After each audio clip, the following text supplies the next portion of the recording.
Village, Nyaramba Borabu constituency in Nyamira County following the death of a border operator who was killed after the motorcycle he was riding was struck and dragged by a truck ferrying tea leaves. According to police reports, Geoffrey Omongare died after the truck belonging to Sangani Tea Factory under the KTDA hit his motorcycle in the Kebirigo area. The truck then reportedly dragged him for more than 2 kilometers, leaving his body severely mutilated.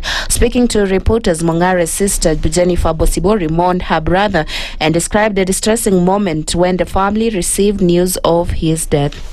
Hii habari tulipata usiku kitu kama saa 4. Ndio chairman wa bodaboda alipita kwangu, nikasikia napiga honi. Sasa kutoka nje akaniuliza bwana yake ako wapi, nikamwambia amelala. Akaniambia muamuse, mambo imeharibika. Nikamuuliza imeharibika aje? Akaniambia ndugu yako amegongwa na gari na amekufa. Sasa hapo ndio nikaanza kupiga nduru, nikakimbia na bwana yangu akanifuata, wakanifikia njiani. Kufika pale tulipata ni matambara tu. Meanwhile, boda operators in the area have blamed drivers working for Sangani Tea Factory, accusing them of speeding and putting other road users at risk.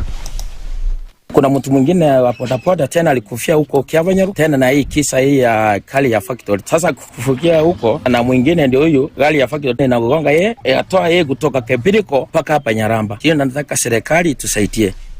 The Jubilee Party has hit back at President William Ruto over his remarks criticizing former President Uhuru Kenyatta and linking him to the funding of opposition activities. Jubilee Secretary General Moitalel Olekenta says a government that has been in power for 4 years cannot continue to blame a leader who left State House in 2022. Olekenta has urged President Ruto to stop making Uhuru the focus of his political attacks and instead take responsibility for his government's record. The party says Uhuru, who retired from the presidency in 2022, has the right as a Kenyan to express his views and participate in political affairs. Jubilee has also criticized the Ruto administration for focusing on the former president instead of addressing challenges facing Kenyans, including the rising cost of living, high taxes and unemployment. The party says political debate should center on the performance and plans of current leaders and those seeking to shape the country's future rather than own a retired president. The exchange comes as political activity intensifies ahead of the 2027 polls, with Kenya Kwanza leaders increasingly linking Uhuru to the Linda Mwananchi movement and opposition activities. DCP Secretary General John Mathew has challenged the government to publish a comprehensive report on President William Ruto's performance since taking office, dismissing attempts to counter criticism from former Deputy President Rigathi Gachagua as lacking detail. Mathew says the so-called Gachagua report has put the government's record under scrutiny over issues including the cost of living, taxation, public debt, healthcare, education and insecurity. The Nyandarua senator says Kenyans have a right to raise concerns about the government's performance. Kenyans don't eat speeches. Kenyans want money in their pockets. The economy must be felt in people's pockets, in their homes, shops, farms and workplaces. Don't just tell Kenyans the economy has grown.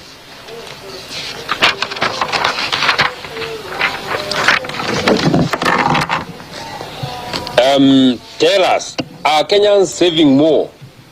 Are they keeping more of their salaries after tax? Are businesses making more money? Are farmers earning better returns? Are young people finding jobs? Mathew has also criticized leaders who argue that Gachagua should not criticize the government because he served as deputy president, saying every Kenyan has a right to speak out when things are not going well. Saying that His Excellency Rigathi Gachagua was in government. Yes, His Excellency Rigathi Gachagua was right inside government, precisely. That does not invalidate what he's saying. In fact, if anything, it makes the matters he is raising more deserving of your answers. If a former deputy president, having served inside an administration, tells the people of Kenya that certain things have happened, were happening, or are happening, the question is not whether he was there. The question is what he is saying true or false? And that's the news. I'm Sheila Tembur.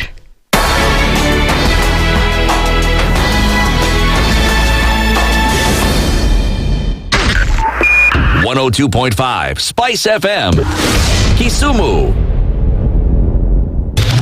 Broadcasting worldwide. Spice FM. Online, mobile, and on radio. Facebook at Spice FM KE. The following takes place from 6 a.m. to 10 a.m. every weekday on Spice FM. Parliament has got powers. Let me break it down. The National Assembly can initiate an impeachment of the president. This same National Assembly. Yes. That's our constitution. This is just a continuation of the previous administration, which Ruto was part of. President Uhuru himself openly said that we're losing 2 billion daily. Daily. I mean, come on. Are you saying that we don't have a central bank? If we look at Kenya, both public-private sector, that figure is ranging between 30 to 40%, right? I think it's clear that the government of Kenya is living beyond its means. This is the Situation Room. The only way to start your day. The following takes place from 6 a.m. to 10 a.m. every weekday on Spice FM. Baba should disown these experts and they say they went there on the because he keep on telling us that these experts just you came from Dubai and you found them they already at State House looking for jobs. Government has to has to introduce austerity measures. It's something that this government and the previous ones have not been able to do in this country. We've talked about it so many times. And really, I think you have seen the modus operandi of William Samoei Ruto since he came in. It's just showbiz. This is the Situation Room. The only way to start your day. The following takes place from 6 a.m. to 10 a.m. every weekday on Spice FM. We look at the utterances of leaders who are aligned to broad-based, who are initially in ODM. We thought they stand for something. Now they've been exposed. Because we are a third world country, we are poor. And not because we don't have resources, but we have been robbed senseless. Look at the wasteful expenditure. Look at how large the government lives. And we've said this is something that can be controlled. It happens in many other countries. Internally, we used to stand and tell him, boss, hii kitu ni mbaya. And you'd say, now he doesn't let me tell you. You saw the other parliamentary group meeting. People went there, sat, listened, looked at him. There was no plenary, left. The Situation Room, Kenya's biggest conversation. The following takes place from 6 a.m. to 10 a.m. every weekday on Spice FM. You have land, Dennis. Okay, your own land. You use your own money to build it, and then you sell it to yourself. But we don't want foreign troops on Kenyan soil. But surely it goes a little bit deeper. If you find the tree is withering, then you call the person who is managing that tree. Come around. Why don't tell me what is first of all, what's the problem? Yes, what is the problem there? How do we expect ourselves to move forward as a country? The Situation Room, Kenya's biggest conversation. The following takes place from 6 a.m. to 10 a.m. every weekday on Spice FM. He is himself actually has admitted that he bribed members of parliament. He admitted that he bribed members of parliament? Well, when he said the government. Yeah, when he said that he gave the 10 million was for what? We're always quick to point faults in somebody else before you look at your own faults as a person. If it was Kanu's day, hii amuka naye leo ungekuwa umeenda bali sana hii. So we must celebrate you. There are 600 million people now globally estimated to be living with diabetes in the world. So it is a major health problem. It's the largest single disease rising pandemic that we're dealing with right now. The Situation Room, Kenya's biggest conversation. The following takes place from 6 a.m. to 10 a.m. every weekday on Spice FM. Members of parliament, they go to State House, they just promised they get given tea, mandazi, and 100,000. That's not development. External borrowing, 589 billion. Are we on the same page? What did parliament pass? If anything happened to our president today, God forbid, that man would become president. Na ndio alilenga hizo stories za Shakahola. The real thing is our constitution has only one person who is accountable to us. This is the Situation Room, the only way to start your day. Mature, intelligent talk every morning. Spice up yourself.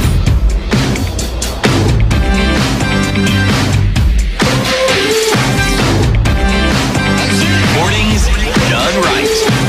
94.4 Spice FM, Nairobi. Habari asubuhi. Yangu iko nzuri. Ha?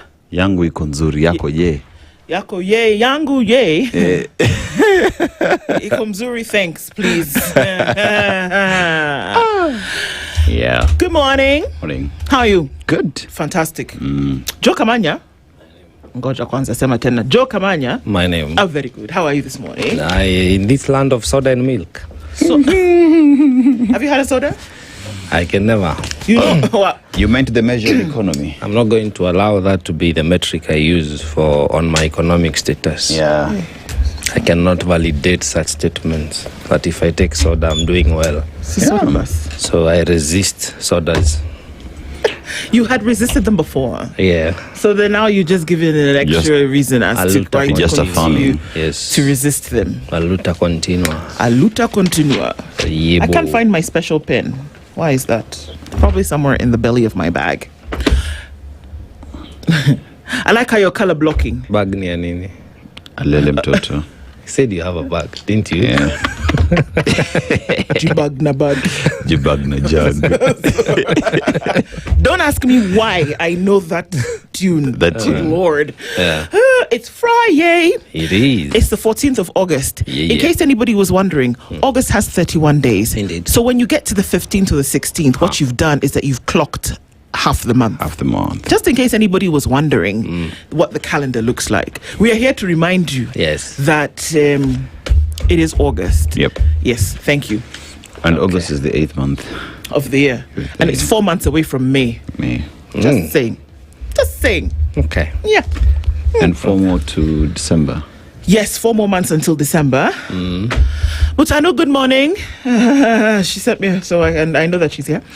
And Marion, good morning. And Skitty, good morning. And Joy B, good morning. Everybody, good morning. Brenda. Yes. Hi. I've just decided that today there's a Brenda. You know there's a Brenda? Yeah. There is. Yes. Hi, Brenda. So this is how we are starting the weekend by having the last show on the Situation Room this week. Look at how you looked. Why is your eyebrow raising? Because I had last. Your eyebrow is raising. Why is your eyebrow raising? You thought I was going to shockaroo you? Yeah, I was not.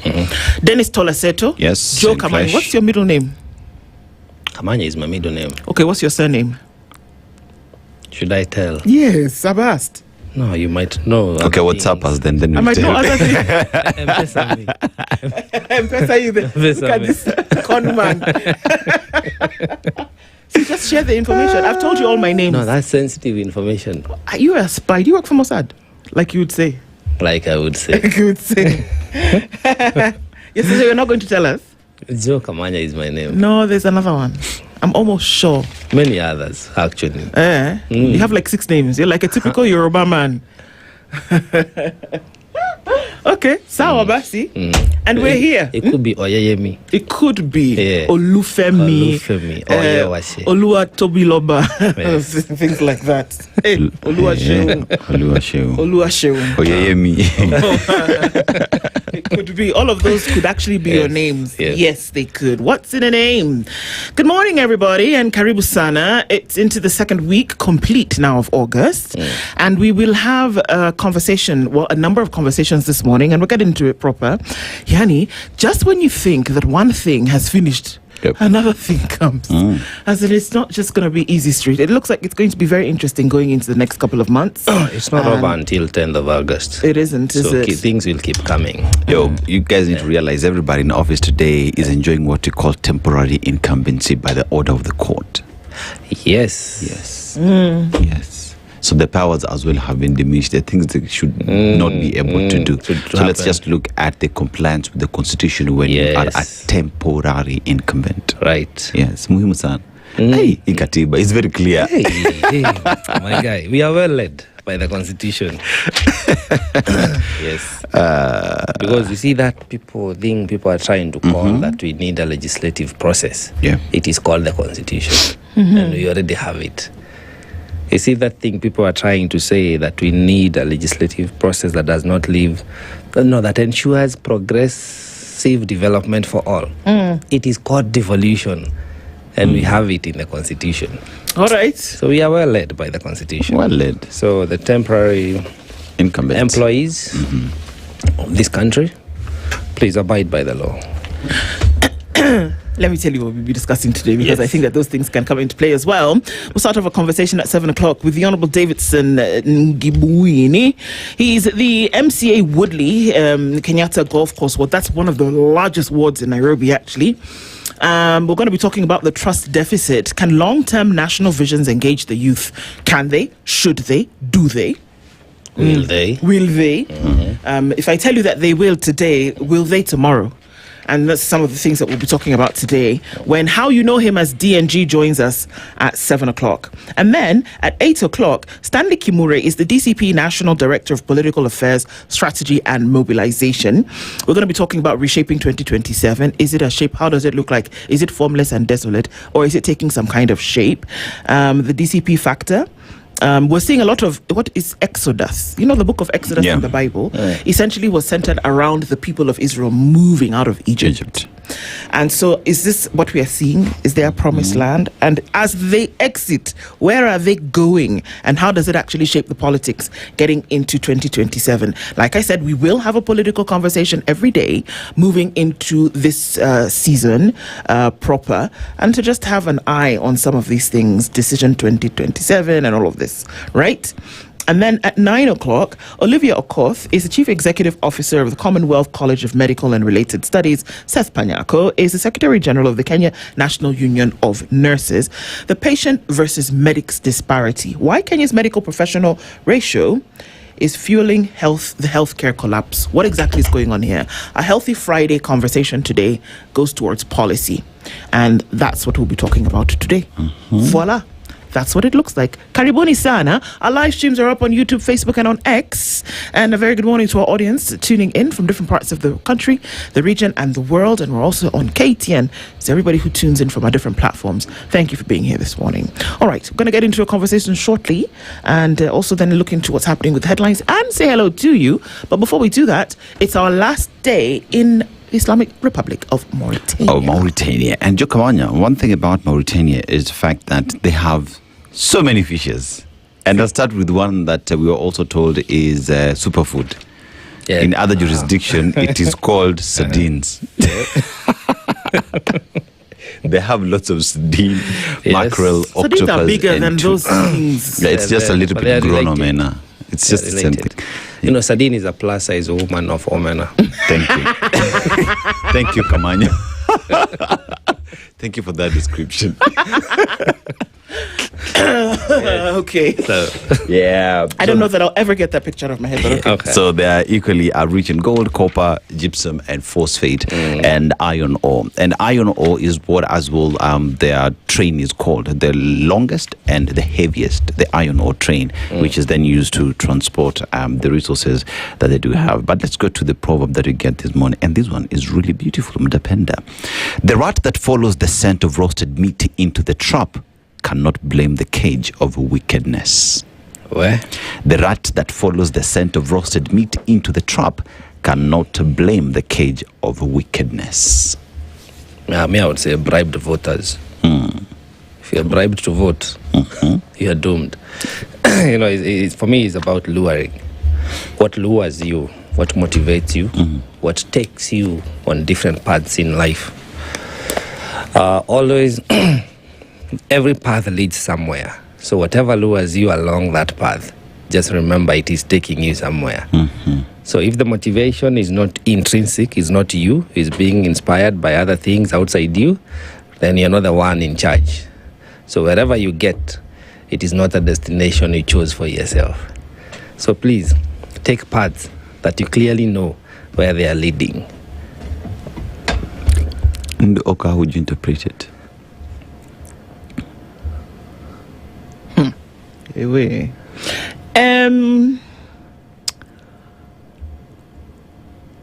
The rat that goes into the trap cannot blame the That cage follows the scent of roasted meat into the trap cannot blame the cage for of wickedness. Hey, now, Shabi, now you carry your 2 legs, Wakago.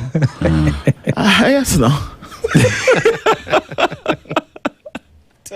Some things are just said better in the language. You smelled something nice. All that glitters is not gold. You went in one direction. You didn't wait to see what can it actually look like over there. You entered and it trapped. So you can't say that. You made a decision. So the decisions that we make, they're conscious in most cases. So if you made the decision to go, you cannot say that where you took your 2 legs is laced with wickedness, because you made a conscious decision. In anything in life, whether it is voting or voting.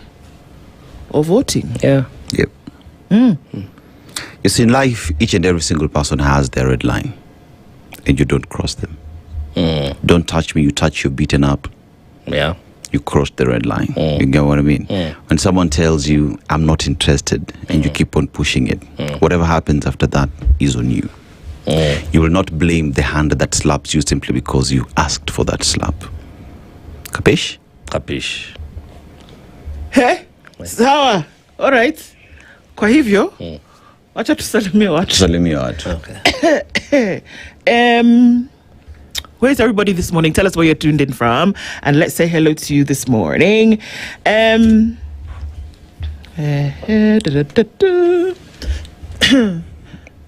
Laban. Where can you behave yourself? The phone even. Laban. I don't like these things. I'm sorry. Am I talking to myself? Sorry. Laban Mota Rocky says, good morning. Good morning, good people tuned in. Ijuma Mubarak, a very good morning to you. And Robert Mbogo says, good morning, tuned in from Mombasa. Don Sabwa, good morning. Nduh, and Joyce here. Bwana Aseto, did you get the China envoy's advice on Singapore roadmap? First of all, he's Japanese, but okay. You know the way they say all Africans look alike? There's a very distinct difference between Chinese and Japanese. Anyway, it seems the Homa Bay, he's moved on. It seems the Homa Bay rally will be the mother of all rallies. There's build-up tension. I don't know if there's a question in there for you, but did you get what he was asking? I did. Yes, Professor Uni talked about a number of things. Well, he talked about the fact that Wananchi have to buy into the idea, and that there's no way you are achieving that idea when corruption is high. So yes, I did get his message. Okay, your question is answered. Yes. How do you invite somebody to advise you against your own plan? He didn't know. He wasn't aware that. These are the words that were going to come out of his mouth. Okay. He just assumed that because he was on a panel somewhere that he would actually come and sugarcoat the thing. That's where our proverb comes through. Okay. You don't blame the cage. Shebi, now you carry your 2 legs, wakago. Sato, cannot blame the cage. Your 2 legs did what? Invited the guy.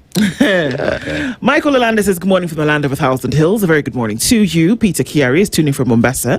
Your true power doesn't lie in what you accomplish, but in the resilience you show when life challenges you to keep going despite all odds. For sure. Leo, hello, Princess Nduh. Aseto. If Jubilee 1 and 2 and KK have followed the blueprint of the 2030, most of, if not all, would be accomplished. But if Kindiki rightfully put his ego has failed our vision as a nation. Okay. Okay. Sawa. Leo, good morning. Melbourne, knock, knock. Do you ever open this door, Melbourne? Good morning. It's open, Karibu. Come inside, come inside. Leomi says, bonjour, mes amis, ça va? And you answer? Ça va bien, merci. Well done. Very good. El Nino is looming. October is a tad away. Have those skyscrapers in South Sea at all been demolished? What about Riparian? My dear. Was that thing at State House ever brought down? Which thing? It was just a story. Which thing? So there's a wall that also encroached into riparian land at State House. Was it ever brought down? I don't know. We'll go and check. Fact finding. It was to go down, to set precedent on clearance of all riparian land. This is true. Just leave the wall alone. Please. We have better things to do, but let's move on. Leo says we are asking our military personnel to be ready for evolving military warfare, but are training them the same or just like police. Their training is 1900 based. That was interesting that the president said, be ready at all times, be ready. He did a visit yesterday. Be ready to, for warfare. I don't know what he meant, but Just be ready. Just be ready. Yeah. Stay you ready. Never know.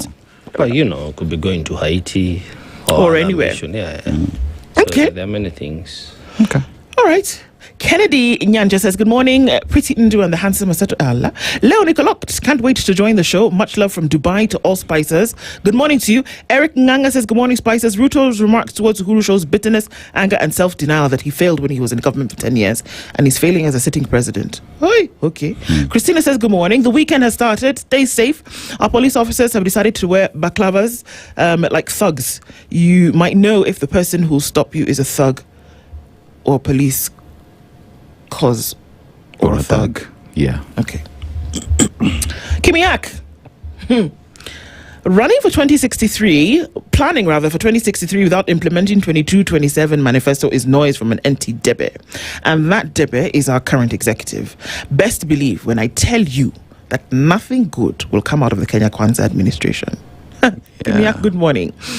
From Perth in Australia is Dougie, and he says, I never miss your show. Thank you so much. And I know that we're getting into after lunchtime in Australia. So thank you so much for tuning in every morning. Dante says, good morning, SpiceFM. Kenyans seem unable to understand just how despicable these political crooks can be.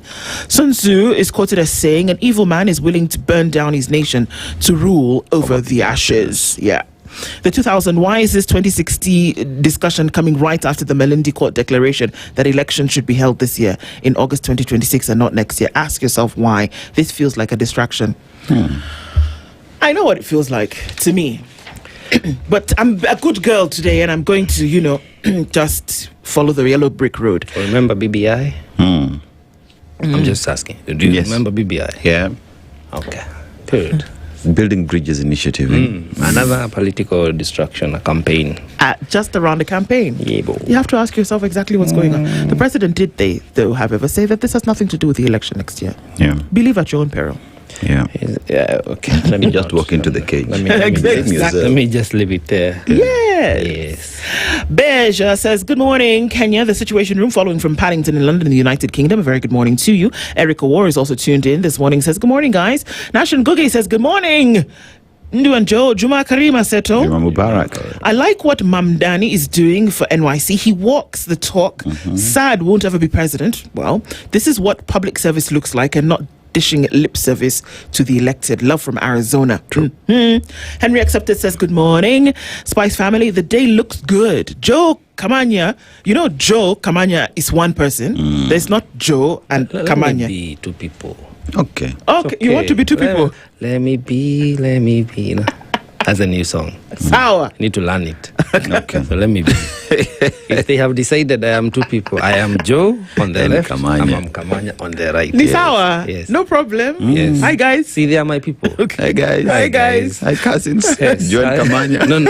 That cousin. You don't want that one. No. All right. You cannot relegate Wanda to being my cousin. Hatujafika hata. Oh, that cousin, you don't like that kind of cousin. No worries. Do not relegate my people. Dennis Aseto, another beautiful Nduh. Mimi ninaona tuko what? Tukijikinga wenyewe from goons. Protecting ourselves from goons. Yes. All right. Itabidi tu. Okay. Jikinge Friday. To protect ourselves this Friday. Yes. Oh, right. Okay, I understand. Sylvia Legua says, good morning, Joe, Nduh, and Dennis. Happy Friday and happy birthday to me as well. How about a new government as a birthday gift? My sister. Us would be a great present. Excuse me. Yeah. Happy birthday, Sylvia. Thank you for tuning in, and a wonderful, wonderful year to you as you take this trip around the sun. Linda Gola says, bonjour à tous. C'est vendredi. Indeed it is. Do you know what that means? Guess. Good day. Good day. Good morning. No. Good morning. No. C'est vendredi. Okay. Vendredi is Friday. So it's Friday. Oh, okay. Yeah. Okay. They could just say anything close to Friday. It's not English.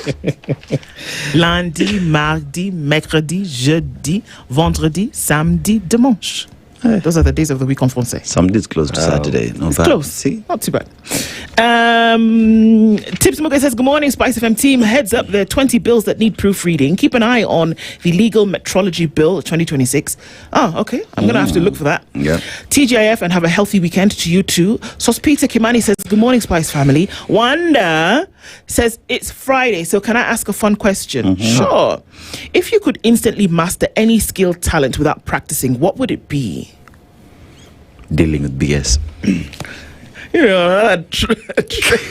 Another whatever today. If you could deal with BS silently, you know, that would be your skill and talent. For me, that would be my skill. Before it actually comes, you can stop it from Okoh. What would be yours? Cooking. Cooking? You can't cook? I didn't say I can. I'm sorry. just cook well. I would want to perfect. You would want to master and perfect it. Okay. All right. Yeah. Okay. Yeah. Okay. Yes. Yeah. So I forage for ingredients and I make a meal out of stuff. Right. Just find it and put it together. And good meals. Yeah? Yeah. Okay. I think Chinese would show you how to do that. Yeah. Chinese eat even bamboo shoots, man. Yeah. And they're yummy. Yeah. Like even when they harvest oranges, including peels, make amazing tea. So like nothing goes to waste. Yeah. Yeah. Including cowhide. Who would understand that?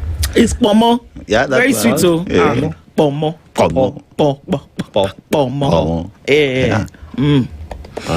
I would want to master the languages of Southern Africa. Also. So I speak a number of languages, but I would love to master the languages in the South and to be able to differentiate between them, but not just speak the language, but you know they say that in order to speak a language, you have to imbibe part of the culture to really speak a language properly. So I can remember when we were learning French, we would read the magazines and I went to the countries and order food in the language and read the newspapers and watch the film. That's how you really get to. So I would love to be able to master the languages of the southern part of the continent. Now, how many there are? I mean, if the thing about those languages is that if you get the root, then now you can. And they're not even many. They're not that many. They're only 8. They're not that many. If you study Zulu, it's easy for you to master Costa, right? Yeah. Zulu. I would love to. So you never know. I may be moving to the southern part of Africa. Heads up. Heads up. Joe Baggy, we come. We will see you there. We'll see you there. Mama. Sharp. So Wanda, you see now where you've taken us. Secrets are coming out. Agucho Gembo says good morning. James Kamau says good morning. Kenya consumes 16 million liters of fuel per day. Take 11 shillings from the fuel levy, we can raise 63.36 billion shillings, enough for free primary and day secondary education. Is the economic stupid?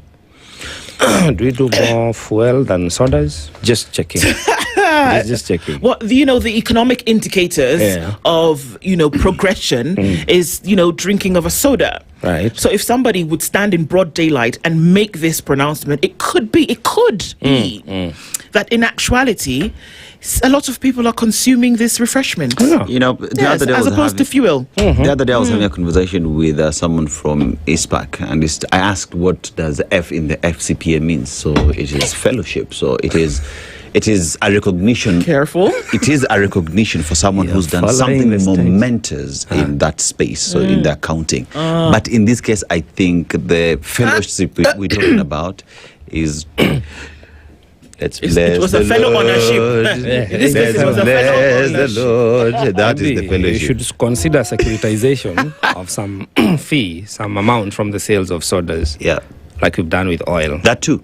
But anyway. Let's have a soda road maintenance levy. Something. Yeah. But the fellow has a point. If only we utilized the revenue from oil, from fuel and all that, we would easily transform this country. Very true. Yeah. So Wanda is upset because she says, I cannot see it on my mobile device, but she says that she greeted you and I did not read it. So I'd like to take this moment. Please. Nataka kuchukua fursa hii. Naam. Ya kipekee. Joe, umesalimiwa na dada mrembo binti anaishi huko Toronto. Naam. Anakusalimia na unasemaje? Sema tu. Upendo na peace is what? Amani. Na anakupenda sana. Sasa nimefikisha salamu. Ujumbe. Bwana awe nawe. Good Lord. Nimesalimika. Bas, wanda unaona sasa, you know now when I come fully, properly, even in another language. Gotta love it. Sheesh. Okay, let's get through this real quick, guys. Kennedy, we see you. Good morning. G. Kenyan says, good morning. James is also tuned in. The wisest way to win an objecting movement is to sincerely listen to and address their issues. Buying a few of them to silence only cleans it and emboldens its resolve. This is true. A very good morning to you, Henry Accepted. And we see you here. Mtuflani, good morning all. Aseto, ask Nduh what akamu is. I can see what you're doing, Mtuflani. The week has ended. Yes. Tell us now. Do tell. She owes us akamu. Is pap. Smooth, creamy, like porridge, but it's smooth. And he's been saying that I should bring it for you people You to promised taste. Is it to bring from it. corn or yam or? It can be from corn, it can be from millet, and so you can use different grains to make the pap. Okay. And of course, then changes in color and taste and all of that, but more or less, it's pap. Mutuflani Nakwana. Good morning. Levi is Moriasi is tuned in from Kisumu, and he says, hey, I never thought. I didn't think. You didn't think? I actually didn't think that it would be possible to spell my name in a way that has never been spelled before. I didn't think. But today, I've been proven wrong. A new version. A new version of my name has come out. Yeah. I'm just looking at where U, O, and H are. Where is Gobali, my good? They're not even close on the keyboard, but anyway. Yani, Ndoh. Great. Well done. I have to congratulate you. Good job. Maybe that's your name in 2060. And I've refused. It's a vision. I have refused. Okay. So you've added 2 letters and removed one that's supposed to be there, but we greet you all the same. Sammy, good morning. James Nganga is tuned in. Arthur Mona says, good morning, Spice family. Guten Morgen, guys, says Njeru. A very good morning to you. He says that you people are looking amazing. Asante. Andrew Chira says, good morning, Spice. It doesn't take one to be a rocket scientist to know what's coming. Well, all we need to do is look. Mr. Koroski says, good morning. It's Dennis. Dennis and Joe say hi to all who are tuned in from Kericho. Abdi says, good morning. For me, it's simple. Thank you, President Ruto. Sawa. Simon Barasa said, good morning. Your ardent listener and viewer here from Mundika Busia. Good morning to you. We got it. Milestones. The terrorists in uniform have killed another Kenyan in custody in Ukambani. Yes, they did. Wangi Juma, we see you. Good morning. Wanda, I got you. Don't worry. Margaret Gathoni, where usijali. Times and seasons, my sister. Times and seasons. Good morning, everybody. Karibu sana. Thank you for being here today. And we just take a minute to then be able to have a little bit of fun and greet you all this morning as we should. Let's take a quick look at what's going on with the weather and the traffic, and then we'll come and look into the headlines. Karibuni sana, everybody. Unaona Kiswahili yangu ina improve by the day. Thank you very much. This is the Situation Room, the only way to start your day. The weather with Spice FM.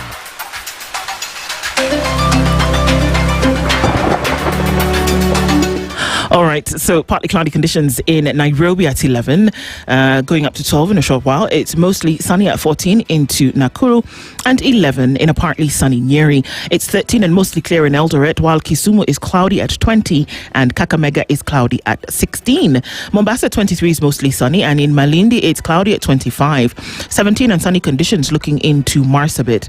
It's 19 and cloudy in Kampala, while Dar es Salaam at 22 is sunny. Johannesburg at 4 is cloudy this morning, and it's 25 and partly cloudy looking into Lagos. 21 and clear in London, and 29 and sunny in Beijing. Thursday night in New York is cloudy at 26. Chilled Spice.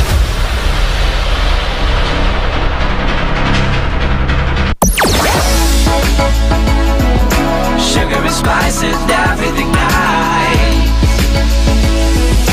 Spice FM. Spice up your life.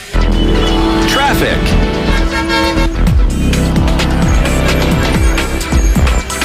All right, not likely to see too much traffic, at least not at this hour on a Friday. I didn't realize just how many people go out of the city of Nairobi over the weekend, but always we'll find traffic on Haile Selassie as you go. That whole area coming in from Landis is pretty busy this morning. Thika Superhighway doesn't have much right now, so you're good going where you're going.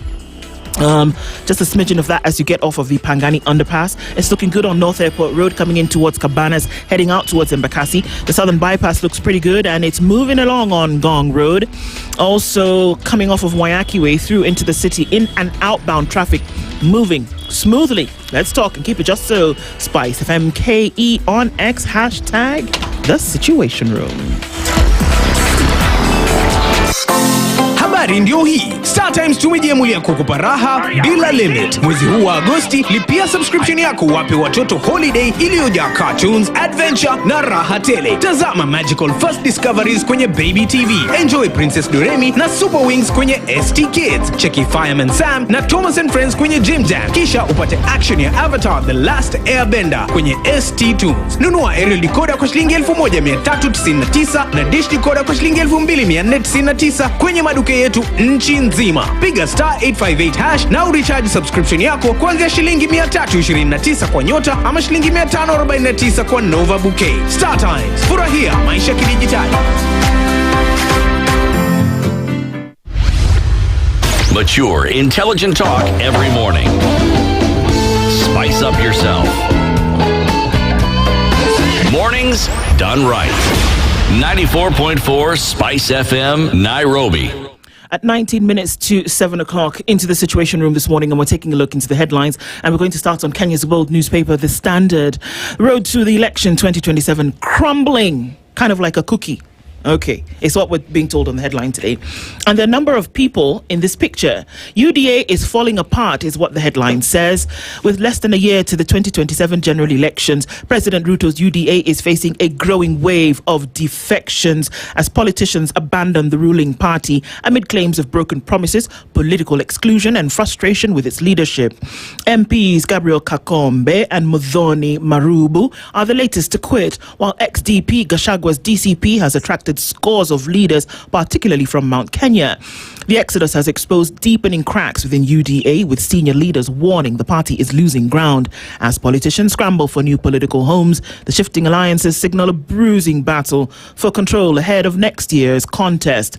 And who are we looking at here? Millicent Omanga, former nominated senator; Moses Badilisha, Nyandarua governor; Aisha Jumwa, former Malindi MP; Gabriel Kagombe, Gatundu South MP; Muhammad Ali Nyali MP; Irungo Kangata, Murang'a Governor; Marubu Muthoni, Lamu Women Rep; and Kimani Wamatangi, Kiambu Governor. And they have moved. Let's move quickly, because then we'll be able to discuss this as we go along. Essentially, we'll have that as part of our conversation at 8 o'clock today. Now, Glee Hotel, you heard that story? Yeah. Ruto ally Wamboi loses Glee Hotel grip in an 8.9 billion shilling equity loan dispute. Come, by the time you're going to take a loan of 8.9 billion or more, it's crazy stuff. But it's okay. See, the other day we're told about guys who were taking a loan of 146 billion. Yeah. So just keep to your lane. IG orders officers interdicted when suspects die in cells. Yes, we saw this a couple of days ago, and it would be nice if that was actually followed. While that's going on, how about we have the immediate process for, now that it is obviously not immediate, we're now knocking on 2 weeks, but Eric Otieno, died as a result of what happened to him in Muthaiga police station. George Makau died in Ukambani in a police station just the other day. Hello? Is somebody listening? Okay, fine. Your boss himself, the face of the the police service, has said, deal with this thing once and for all. What are we waiting for? What are we waiting for? Does this also apply to when suspects run away from police stations where they're being held? Because if you remember, the Kware killings, yes, the bodies, the guy just fled from and we've never heard about that story again. The police station, and they were able to find him within 48 hours. Was he found? He was found now. No, as per when they found that, they said that. My point being that they traced him. They were able to arrest him. They were able to arrest him. Yes, but then now you can't find him after that. No. Yeah. Okay. Just asking. Yes. We keep asking and asking. People can hide. Okay. Even under this table. Yeah. Okay. Court dismisses case between neighbors over dogs barking. I love this story. When I read it earlier today, I said, okay, wait. We have lost the art of conversation. We have lost the art of taking things one to the next to say, hello. I'll turn your dog into pepper soup. Complainants were unhappy with the presence of a female neighbor's dog barking in the hood. Now I'm wondering, is the neighbor female or is the neighbor's dog female? Listen to the statement. Complainants were unhappy with the presence of a female neighbor's dogs in the hood. So which one is female? The neighbor. The neighbor is female? Why should it matter? Anyway. The hood. The hood. I mean, you asked. Their issue was that the dogs were allegedly barking every time they passed by her door. Ah, voila. The neighbor is the female. So the dogs, every time the female passed, the dogs would bark. Yeah. So, tame your dogs. They said this in a lie. Sometime I got to do this real quick.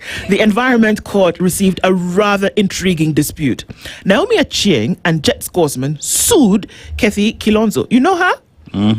Property management firm Kaiser Ventures Limited and Orchid Residence Limited in a row over dogs. Achieng and Gosman are Kathy's neighbors. From the case, the two were unhappy with the presence of Kathy's dogs in the hood. Dogs in the hood. Their issue was that Kathy's two dogs were allegedly barking at them every time they passed her door. Okay. The two alleged that the dogs had caused fear. They argued it was against the code of conduct that governs the residence, which prohibits the keeping of dogs or pets in common areas. In her supporting affidavit, Achieng further alleged that despite several complaints to Kaiser and Orchid, no action had been taken. They asked the court to direct Kathy to keep the dogs off the common areas and keep them within their premises. They also sought orders to force the two companies to enforce the residency code of conduct, touching on the issue of pets in the common area. In her response, Kathy argued that the case was filed in the wrong forum. She stated that the complaints raised involved a civil dispute and had nothing to do with the environment. Kathy also told the court that Achieng and Gosman had anchored their claims on the wrong law, as dogs rearing in the city is governed by the Nairobi City County Dog Control and Welfare Act. Did you know such a thing existed? The court heard that the act deals with dog licensing, control and welfare within the county, including penalties for offences. So the court looked at all of this and said, all right, you guys are barking up the wrong tree. Yeah. So come and be going home. Yep. You can sort this thing out between yourselves. Surely. Stop wasting the court's time. Nice. I know she didn't say it in as many words, but essentially that's what it was. And Casey just basically said, you see now these guys, they've even brought it to, they're wasting your time, your honor. They've brought it to the wrong court. There's somewhere else this thing should be taken. Imagine people just needed to be adults to just sit and discuss and agree. Just adults. Just sit adult. down. Have a conversation. Yeah. This lawsuit had nothing to do with the dogs. Absolutely. Yeah. The dogs were collateral in this case. Yeah. Have a conversation, folks. Like I said, the art of conversation is lost on many a human in this day and age. You'll be shocked. UDA loses key leaders as rivals hunts for defectors. It's the time, guys. And we're going to see many more. It's just, it doesn't matter where your what's the word I'm looking for? Loyalty lies. That when you find that the political vehicle that you previously rode on is no longer working for you, you will move. Yeah. So somebody can swear heaven and hell to you on heaven and earth to you on a particular party, but tomorrow, guess what? They can come and tell you, me. No. I'm moving. and they will keep moving. And it's a conversation to be having. But it speaks to is there no ideological convergence? There isn't. There isn't. Oh, there isn't. No. Okay. So we subscribe to these parties just for political expediency? Yes, and if you piss me off tomorrow morning, I go to the no, even not to the next. I go and open my own. Not because you believe in what that party says. Believe what? Or you like the color of the party. Yeah. What's wrong with you? Why are you demanding things from people? Ideology. So then we are running at a very high risk, because if these people now wear the appropriate right party colors this time around, does it mean they should be re-elected? I tell you. The same MPs who voted yes and yes and yes. Political parties are seen as vehicles. Ikifika stage ya mwisho, unashuka. Ama katikati ya safari unaona no.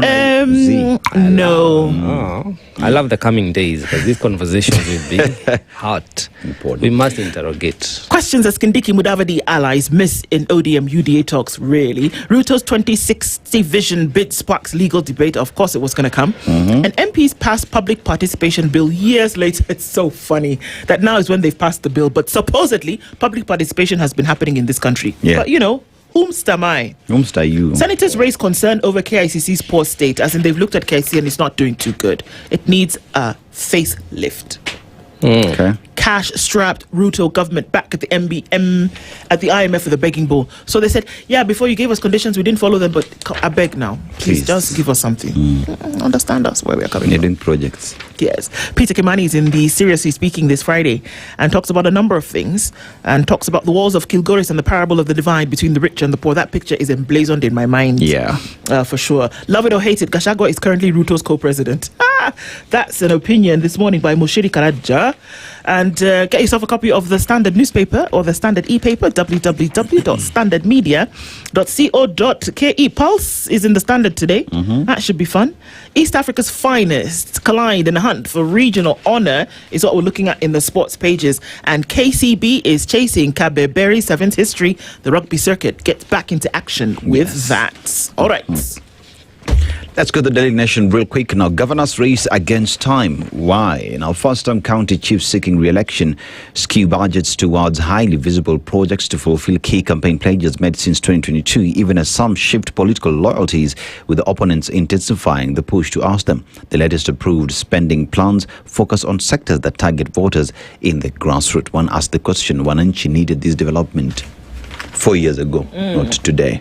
So we look at crisis looms over 22 billion shillings schools capitation gap, right? We were told that education is now lacking, even with the new funding model in universities, but still there is a 22 billion shillings capitation gap that does exist. Taxpayers fork 206 billion. Yes. Nice. There's a gap that does exist. Remember, the examiners have not been paid to date, right? Taxpayers fork out 206 billion shillings to fund Ruto's housing plan. So, in short, we have forked out 206 billion shillings to fund housing plan. One asks the question, how many are completed? As you compare to the promise of 250,000 units annually. Color of hate is the question. Kenyan nurses endure racism in UK hospitals.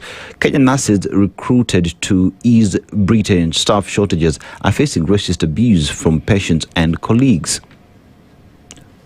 Kazi Maju.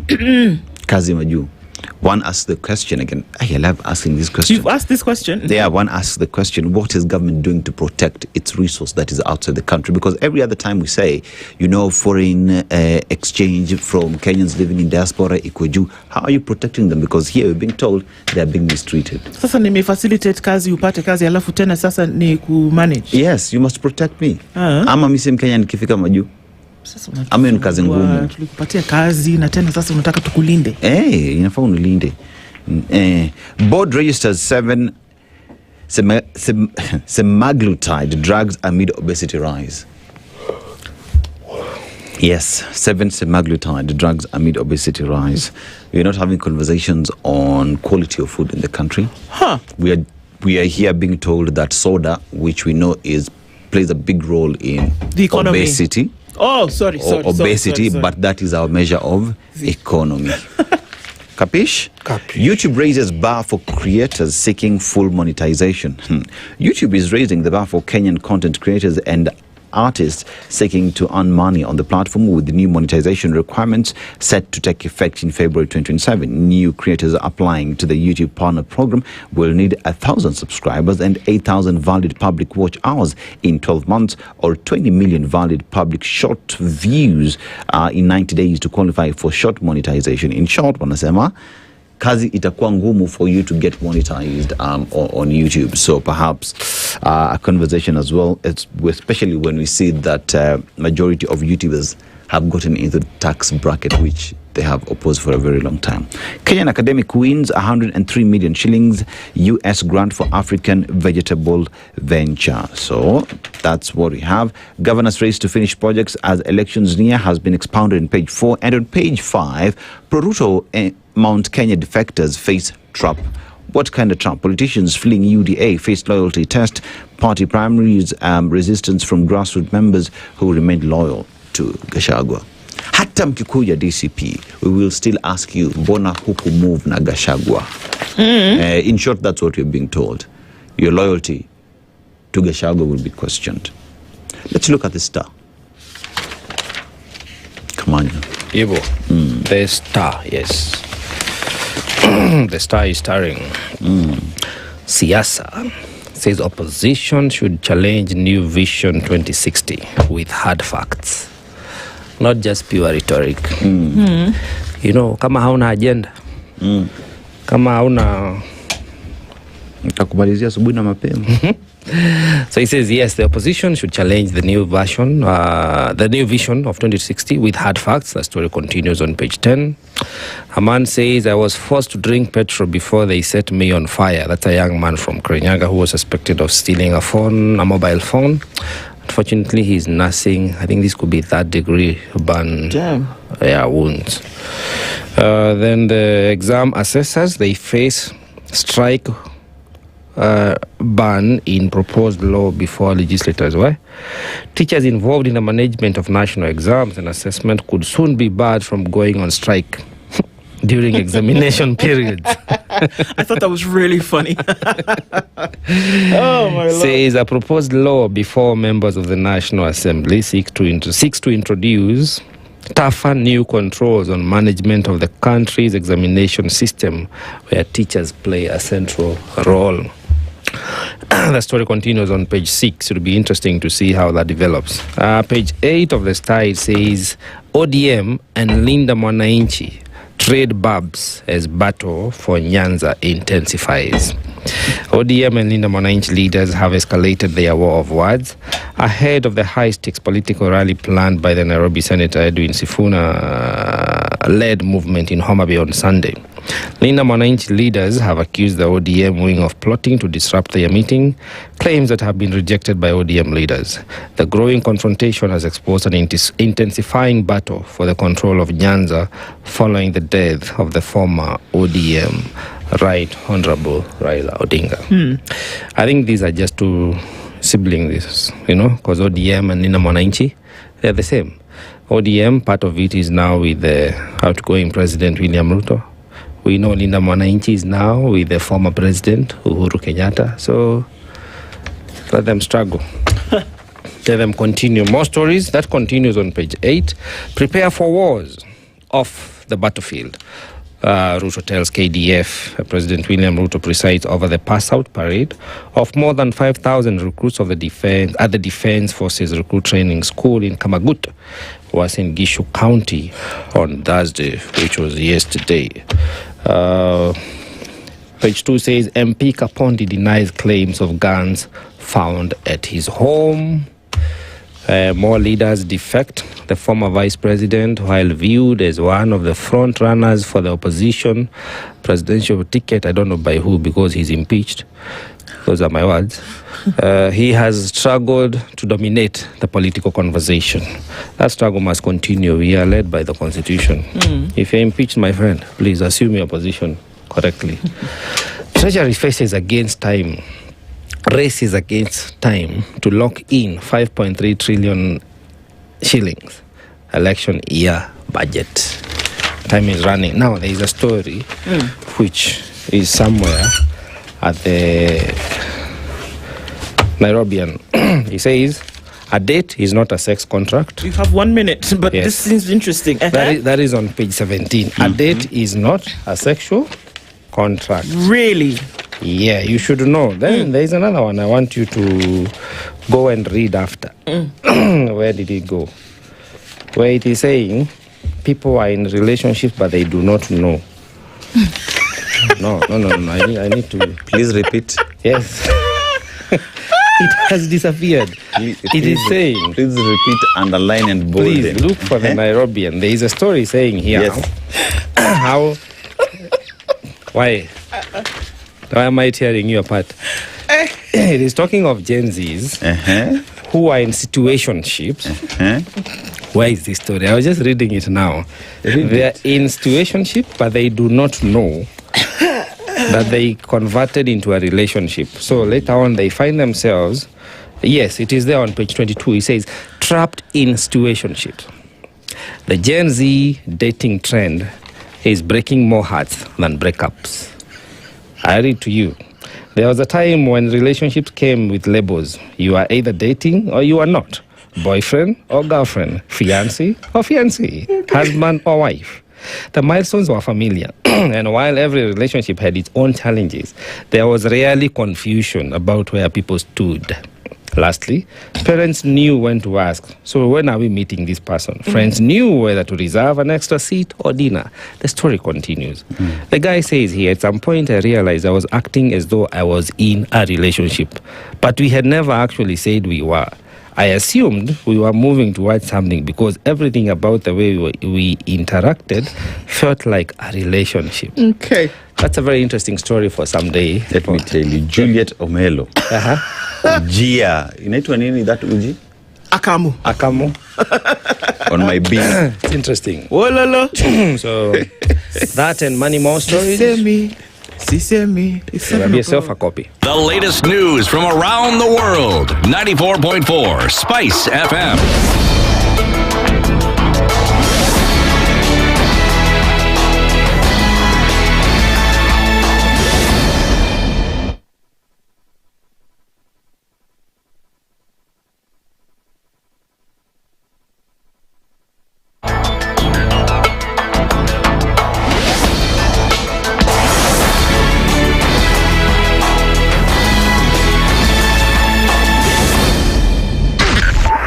SpiceFM, Nakuru. The following takes place from 6 a.m. to 10 a.m. every weekday on Spice FM. If we just gloss over issues and hope that time heals, then we might find that in generations to come, we might be back at the same situation. And the whole thing is born of stolen elections. Spice. When it comes to the decisions you make, you must be independent. There's no way you can allow one institution to dictate to you how you're going to conduct your operations, how you're going to decide cases. It's a no. When you weaken the institution to the point where they cannot take action, then you realize that politicians have to come up and now start dealing with the issues. That conversation has to die. Our politicians do not like the hard stuff. We must insist on the path of doing things right, whether popular or unpopular. Money changes hands. That is a fact. If you have political goodwill at the highest top, like in Rwanda, then corruption will be an issue of the past. If you don't have political goodwill at the top, we will pass laws, we will amend laws, we will continue passing laws and re-amending laws, and nothing will happen. This is the Situation Room. The only way to start your day. The following takes place from 6 a.m. to 10 a.m. every weekday on Spice FM. One of the things that are ailing our country is negative ethnicity. You find you as a state officer, instead of thinking as a Kenyan, you think like a tribal person. Let me tell you something. The biggest problem we have had in this country is a leadership deficit. There is nothing that you are going to do in the process of change if you are not a risk taker. So you really have to pursue your vision to a logical conclusion and even be ready to step on people's toes. When it comes to the economy, you can run away people with it. They say statistics are like bikinis. They reveal a lot, but they conceal the vitals. And so government people would throw statistics at you and tell you they're revealing a lot of information to you, but it's really concealing the real vitals. We need to get out of that because when we want to grow our democracy, one basic thing that really requires to be understood by the political class, by all of us, is institutions are critical. This is the Situation Room. The only way to start your day. The following takes place from 6 a.m. to 10 a.m. every weekday on Spice FM. In this country, 6 families and 8,000 Kenyans control 90% of the GDP. We are not a country. We are a plantation. We work for Ruto. When you're telling the judges court orders are papers or they will not obey court orders, they're sitting and you're seeking orders from them. So how are they supposed to interpret it? Isn't it an oxymoron? When you see a judiciary that seems to be under some control somewhere, you start questioning. We have very powerful governors, but they don't use their offices to serve the people. If you are not shameful to do what you are doing, why should we protect you? I'm human. Everybody's human. So when you're told, kuja tuongee, I mean, you'd be a fool to say, conversations have to be had, you know? people in leadership should only go into leadership if they are ready and willing to change the lot of the people. The Situation Room, Kenya's biggest conversation. The following takes place from 6 a.m. to 10 a.m. every weekday on SpiceFM. He is himself actually has admitted that he bribed members of parliament, so... he admitted that he bribed members of parliament? Well, when he said... The government. Yeah, when he said that he gave the 10 million was for what? We're always quick to point faults in somebody else before you look at your own faults as a person. If it was Kanu's day, hii amuka naye leo ungekuwa umeenda bali sana hii. So when we must celebrate you. There are 600 million people now globally estimated to be living with diabetes in the world. So it is a major health problem. It's the largest single disease rising pandemic that we're dealing with right now. The Situation Room, Kenya's biggest conversation. Mature, intelligent talk every morning. Spice up yourself.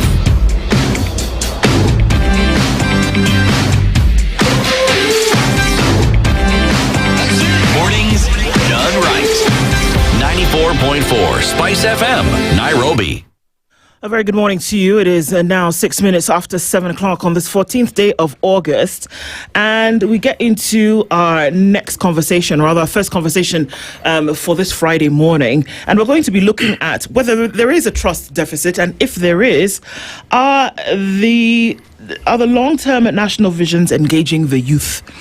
Whether it's saying, okay, well, the young people have an opportunity to play in this arena, and how are we making sure that actually happens? To join us for this conversation, the Member of County Assembly for the Woodley Kenyatta Golf Course Ward is the Honourable Davidson Ngibuini, otherwise known as DNG. A very good morning to you. Good morning to you. Karibu Thank you for having me. I'm very excited to be here. How are you doing? Awesome. Yes? Yes. Awesome is good. We're going to get into this conversation this morning to then be able to understand, okay, so from your point of view, also as a young legislator, how we're looking into the future for the progression of the country, and whether it is actually involving young people or whether there is a trust deficit. We'll talk. But before we do that, Dennis is going to share today's proverb. He'll tell you where that's from. We'd love to get your interpretation. Okay. So today, in a country whose capital is Nouakchott, by any chance you know it? Capital is? Nouakchott. Nouakchott? Yes. No, man. Islamic Republic of Mauritania. What? Right, yeah. And one thing about Mauritania is it is a rich country. You talk about gold, copper, gypsum, phosphate, and iron ore. And iron ore is important, especially for the country, because their train, 2 kilometers long and heaviest in the continent, is called the iron ore train because of the work it does in transporting the resources that they do have. But the proverb that we get from them as well this morning says, "The rat that follows the scent of roasted meat into the trap cannot blame the cage of wickedness." The rat that follows the scent of roasted meat into the trap cannot blame the cage of wickedness. How would you interpret it? Hey, we have to be careful when you're following the scent of roasted meat. But if you're a rat and you need to eat meat, then what do you do? Because you must eat meat. So if the roasted scent is what is leading you to that cage, then perhaps you don't eat roasted meat. You can eat boiled or stir-fried. Change your palate. How's that for an interpretation? Change your palate. I don't know. You change your palate. The folks who beheaded Marie Antoinette might have something else to say. The guys of bread and cake. The guys of bread and cake. You can't get boiled meat to eat stir-fry. Okay, DNG. Yeah. All right.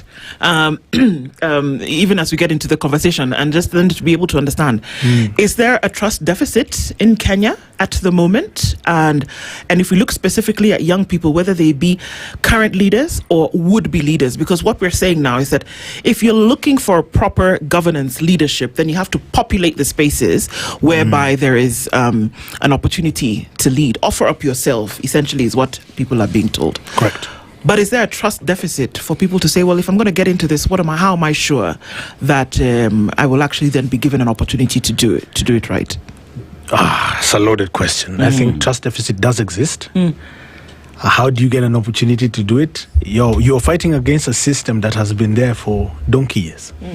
Look at me, I'm a young legislator.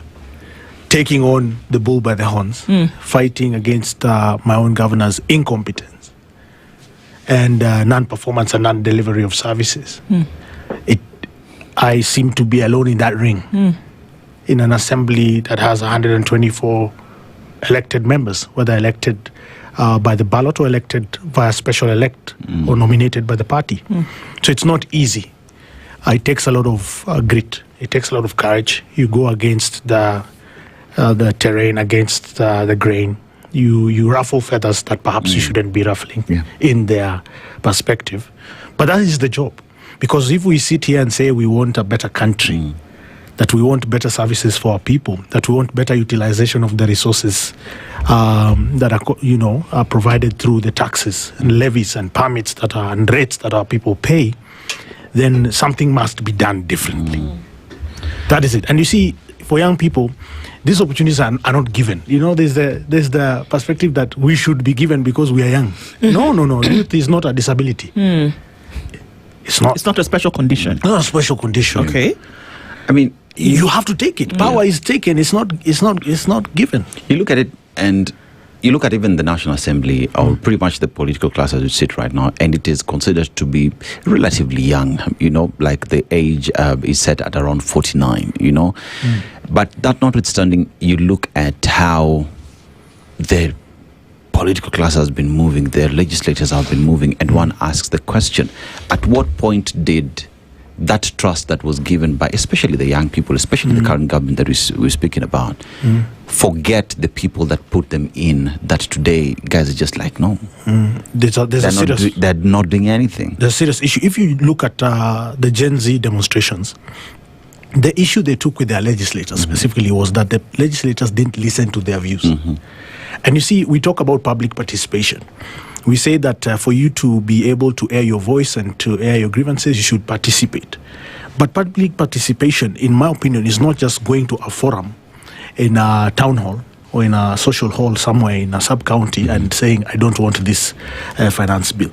It also, the sentiments that we are hearing on social media, it's called social listening. You should listen to that. If your constituents are sending you a message on WhatsApp saying, we don't want this finance bill for this reason, that reason, you should listen to that. I think that the trust deficit you're talking about emanated from there. Because if you elect a member of parliament to go to the National Assembly to represent you, and you tell them, I don't want this finance bill because of A, B, C, D, and they go against your wishes and pass that finance bill, obviously you will lose trust. And that's a thing where the kind of leaders we are choosing is the issue. And now we have an opportunity to make it right in 2027, right? That's what young people are saying. But if you look at where we are going with this conversation, making it right means voting out an entire political party, replacing it with a new political party. So what happens in these wave elections is that you don't take time to consider each elective position for what it is. You see, you have 6 ballot papers. Right. You have the president, the governor, the women rep, the senator, the member of National Assembly, and the member of County Assembly. Everything we're talking about here is at national level. That's only the presidency. What about the 5 seats? The rest of them? What about the very important member of the County Assembly? Yes. You see, when you say we're going with 1 term or 2 term, that is at national level. What about this MP you're talking about, the member of National Assembly who voted for the finance bill against the wishes of his or her electorate? That's another ballot paper. Are we going to now go the wave so that now we have a kingpin at the top who controls the parliament the same way it's being controlled at the moment? So we are removing these monkeys from this forest, withdrawing these ones and replacing them with a fresh bunch who are wearing a different colored jersey. Do you understand? It's the wrong thing to do. What Wananchi need to do, if we are serious about change and if we are serious about progressing our country towards the right direction, as we look at 2060, we need to look at each elective position and then gauge every aspirant in terms of merit. Who is this person? What is this person about? What is their manifesto? And how do they anticipate to implement their manifesto, so that the manifesto is not just hewa. We want to see how are you going to sustain, how are you going to finance. When you tell us, like Sakaja now, he's saying he's going to do a railway line underneath this city from CBD to Islands. Great idea. How will you do it? Because we have sewage that is out of control. That if it rains kidogo, the storm water gets into the sewer line and pumps up raw feces onto our streets, into people's houses. We have storm water that is out of control, such that it floods and people actually die in the capital city of the Republic of Kenya. And you're telling me you want your second term. That's what we're dealing with. How is the partnership between the Nairobi County and the national government coming along? The 80 billion? 80 billion. How is that coming along? So that's our cooperative agreement, and it's coming along very well. Do you know why?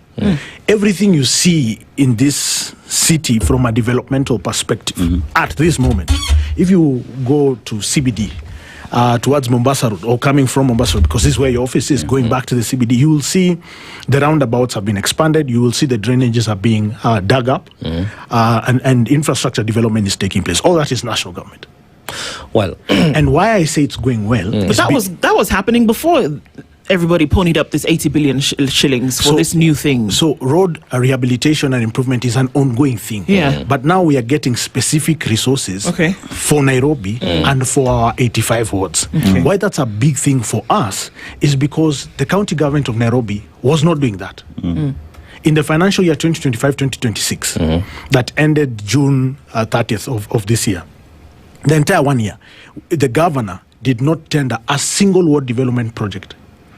And you, the members of the county assembly, had approved budgets for those things? 2 billion. So where did the money go, and what happened? He needs to tell us. When we came from recess, after the lapse of the financial year, I tabled a request on the floor of the assembly called a request for a utilization report, where I'm challenging the chairman for Finance, Budget and Appropriations Committee to inquire and report on the money that was collected. The 15.4 billion shillings that the governor said we have collected on source revenue. And also the exchequer remittance that comes from Treasury every month, around the 15th of every month, about 1.5 billion. Where is it going?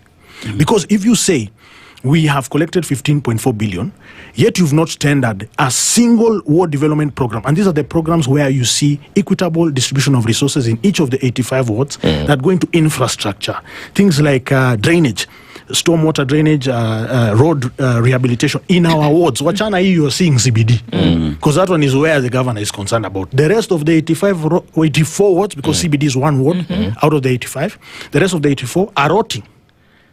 So where's the money? And yet, if we've collected the 15.4 billion, why do we have 61 billion shillings as pending bills?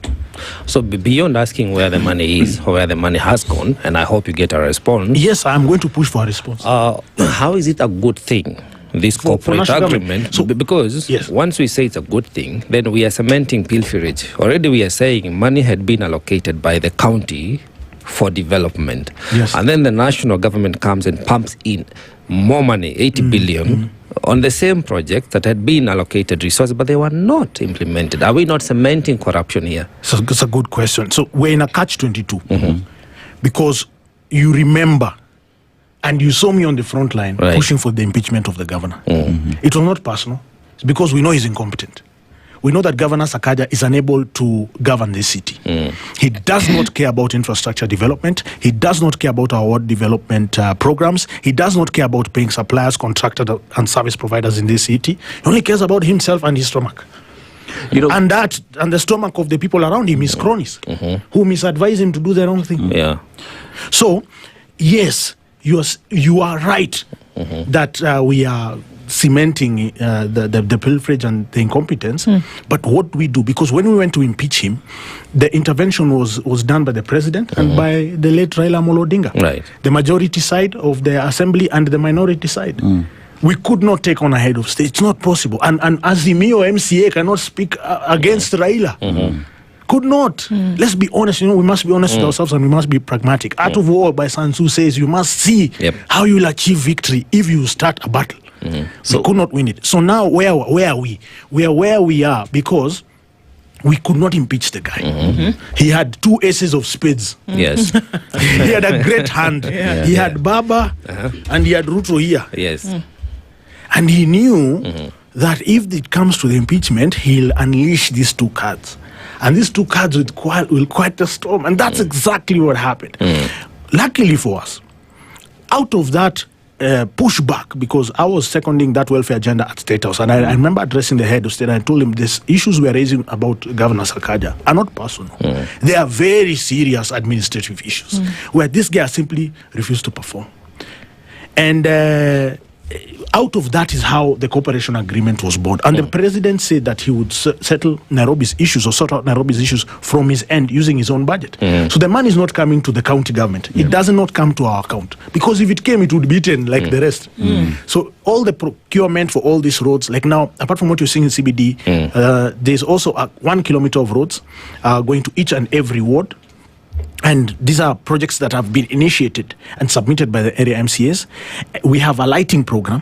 You will not, lights are being imported from China. These are solar lights, so street lights, lanterns, floodlights, the cables, the poles and everything. You will not believe that even waste, garbage now is being collected by national government. That Nairobi County cannot collect its own trash. Well, DNG, while these are good deliverables to the residents of Nairobi County, are you also appreciating that they're stemming from an illegality? Because the president should not be doing that. The national government should not be executing that mandate. If we were a law-abiding country, the president ought to have gotten out of the way and let you, the county assembly, deal with the governance issues and administrative issues you are having at the county level. We should have. If it is impeachment, you should have dealt it on merit. Yes. Do you agree that it is stemming from illegality? I agree 100%. I was one of those who appended my signature, and I was on the front end of mobilizing my colleagues to do the same. Yes. Because this is what now continues to increase the trust deficit. You mentioned very well, you are active in the Nairobi County Assembly.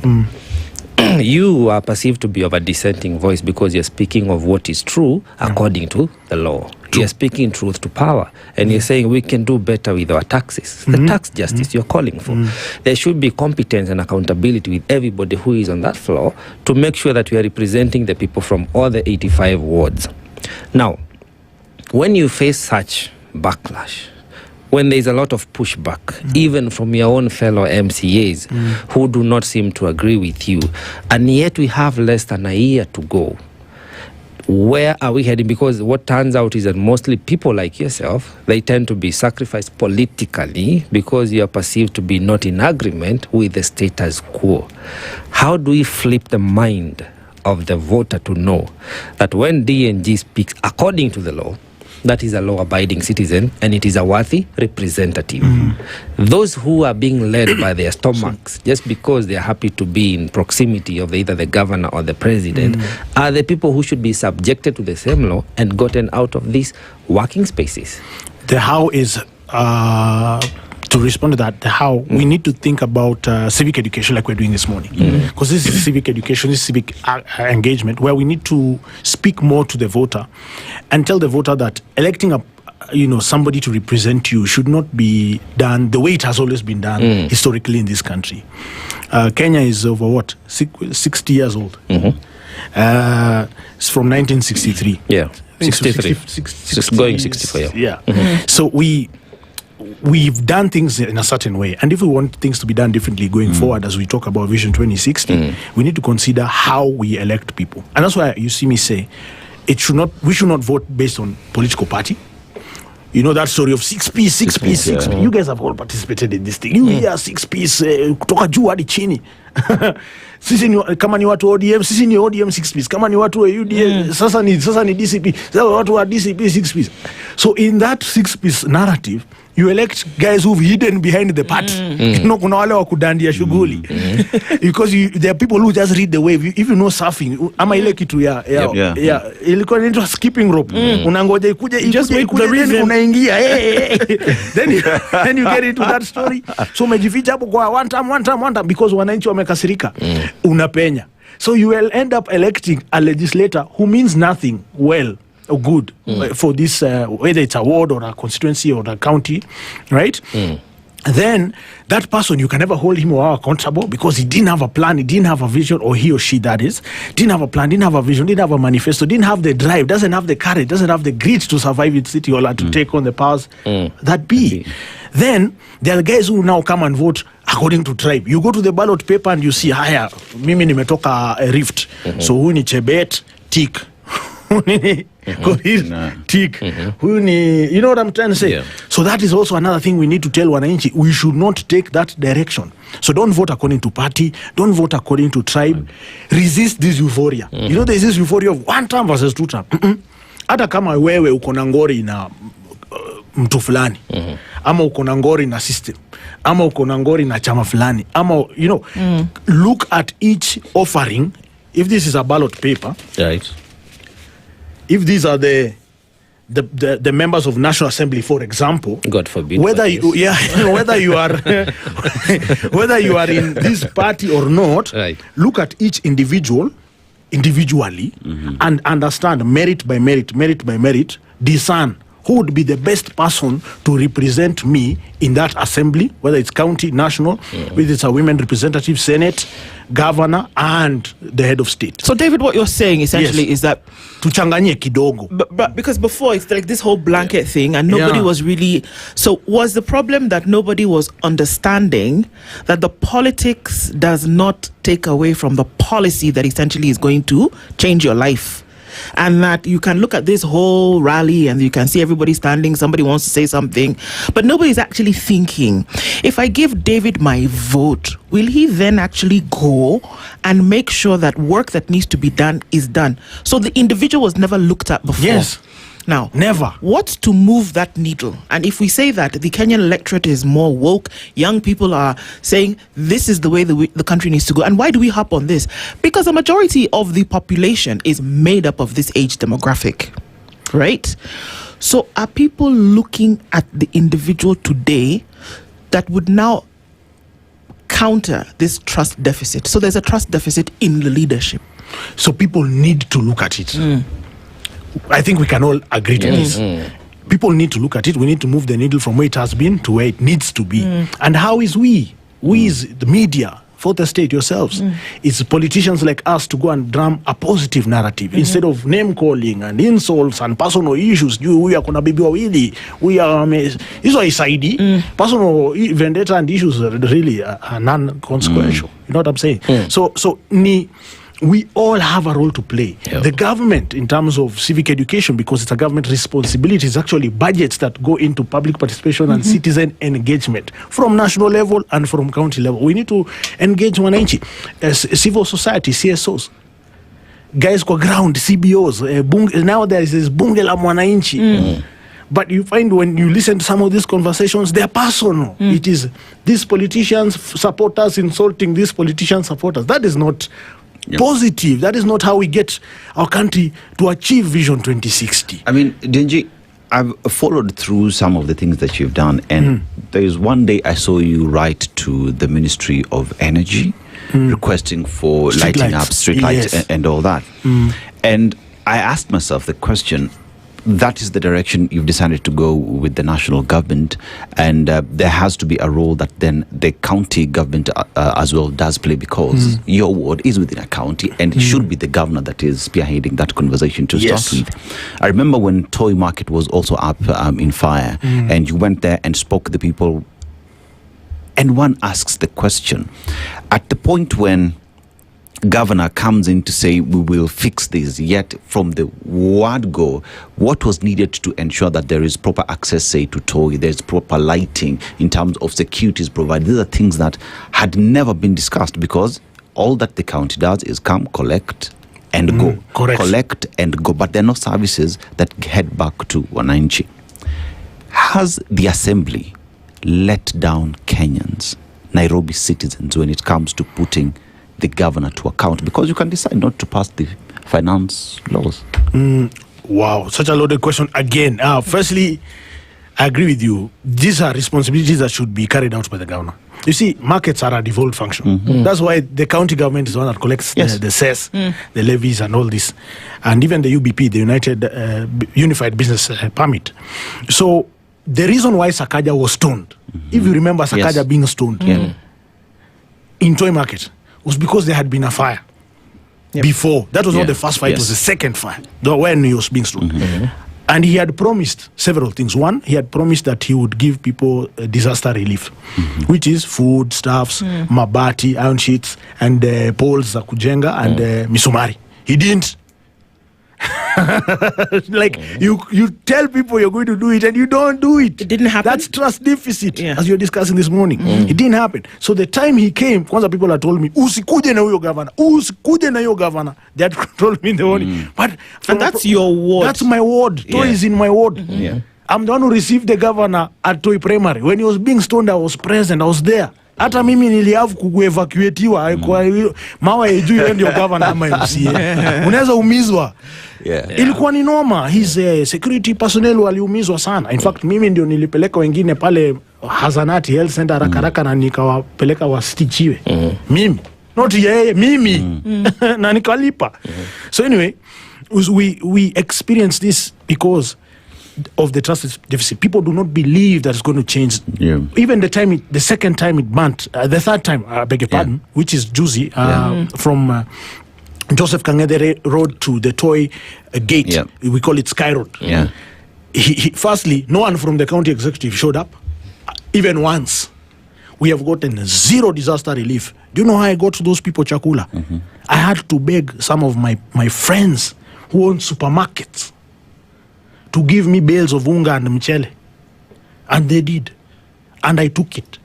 Yet we have a budget in that assembly, that we passed in that assembly, that has a budget line for disaster relief such as unga, food stuff, so that as you are trying to pick up your business in 1-2 weeks, you have food to eat. It's from a humanitarian perspective. We didn't get even one nail, even one iron sheet.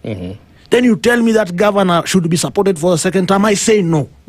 And I say he must go home, and we will campaign against him vehemently, passionately, and we will ensure he doesn't get re-elected. That's a question that we want to ask when we come back from this break, Davidson, because you've said something that's very interesting. And I've been of the opinion that the voting pattern for Kenyans in the last 20 or so years, to a large extent, and that's why you see that there's a high percentage of non-returnees, that Kenyans have voted in a way in which they vote somebody out and not necessarily bring in proper leadership. So how do you get that to move? Because you can be angry and you can say, well, this is absolute not rubbish. But how are you going to bring in the person that can the two things happen simultaneously? Where that by your vote, you're essentially taking somebody out, but also bringing in somebody who's actually going to do the job. So let's figure out how to do that when we come back from this break. The Honorable Davidson Gibuini is with us this morning. We'll continue in a short while. This is the Situation Room, the only way to start your day. Traffic.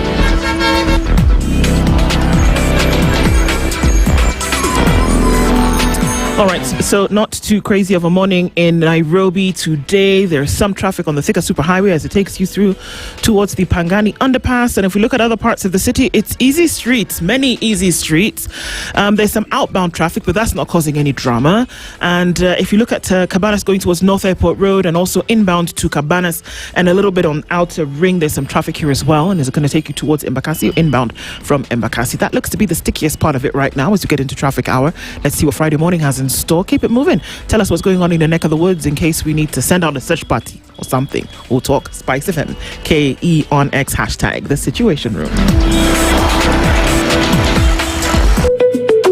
Ebola virus disease is a severe and often deadly illness. With outbreaks reported in neighboring countries, we all need to stay alert. Ebola spreads through direct contact with the body fluids of an infected person or by touching contaminated clothing, bedding, utensils, needles, and other surfaces. It can also spread through contact with the body of someone who has died from Ebola. Watch out for symptoms such as fever, severe headache, muscle pain, diarrhea, vomiting, or unexplained bleeding. healing. If you or someone you know develops these symptoms, especially after traveling to affected countries, immediately self-isolate and call 719 or seek medical care. Protect yourself by washing your hands regularly with soap and running water or using a 70% alcohol-based hand sanitizer. Avoid contact with bodily fluids like vomitus, diarrhea at cough, a suspected or infected Ebola patient. If caring for a suspected case, wear appropriate protective equipment and call healthcare providers immediately for assistance. Avoid travel to areas experiencing Ebola outbreaks. If you have traveled recently from an affected area, monitor your health for 21 days and report any symptoms immediately. Avoid eating or handling bushmeat from live or dead wild animals such as bats, monkeys, antelopes, and porcupines. Remember, people affected by Ebola deserve compassion and care, not stigma. Stop spreading rumors and always rely on verified information from the Ministry of Health.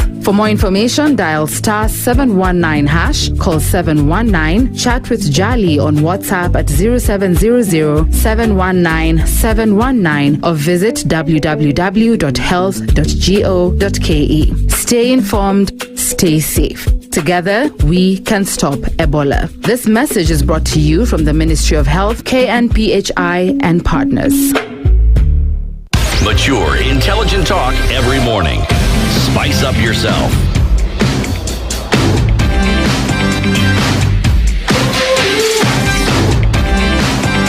Mornings done right. 94.4 Spice FM, Nairobi.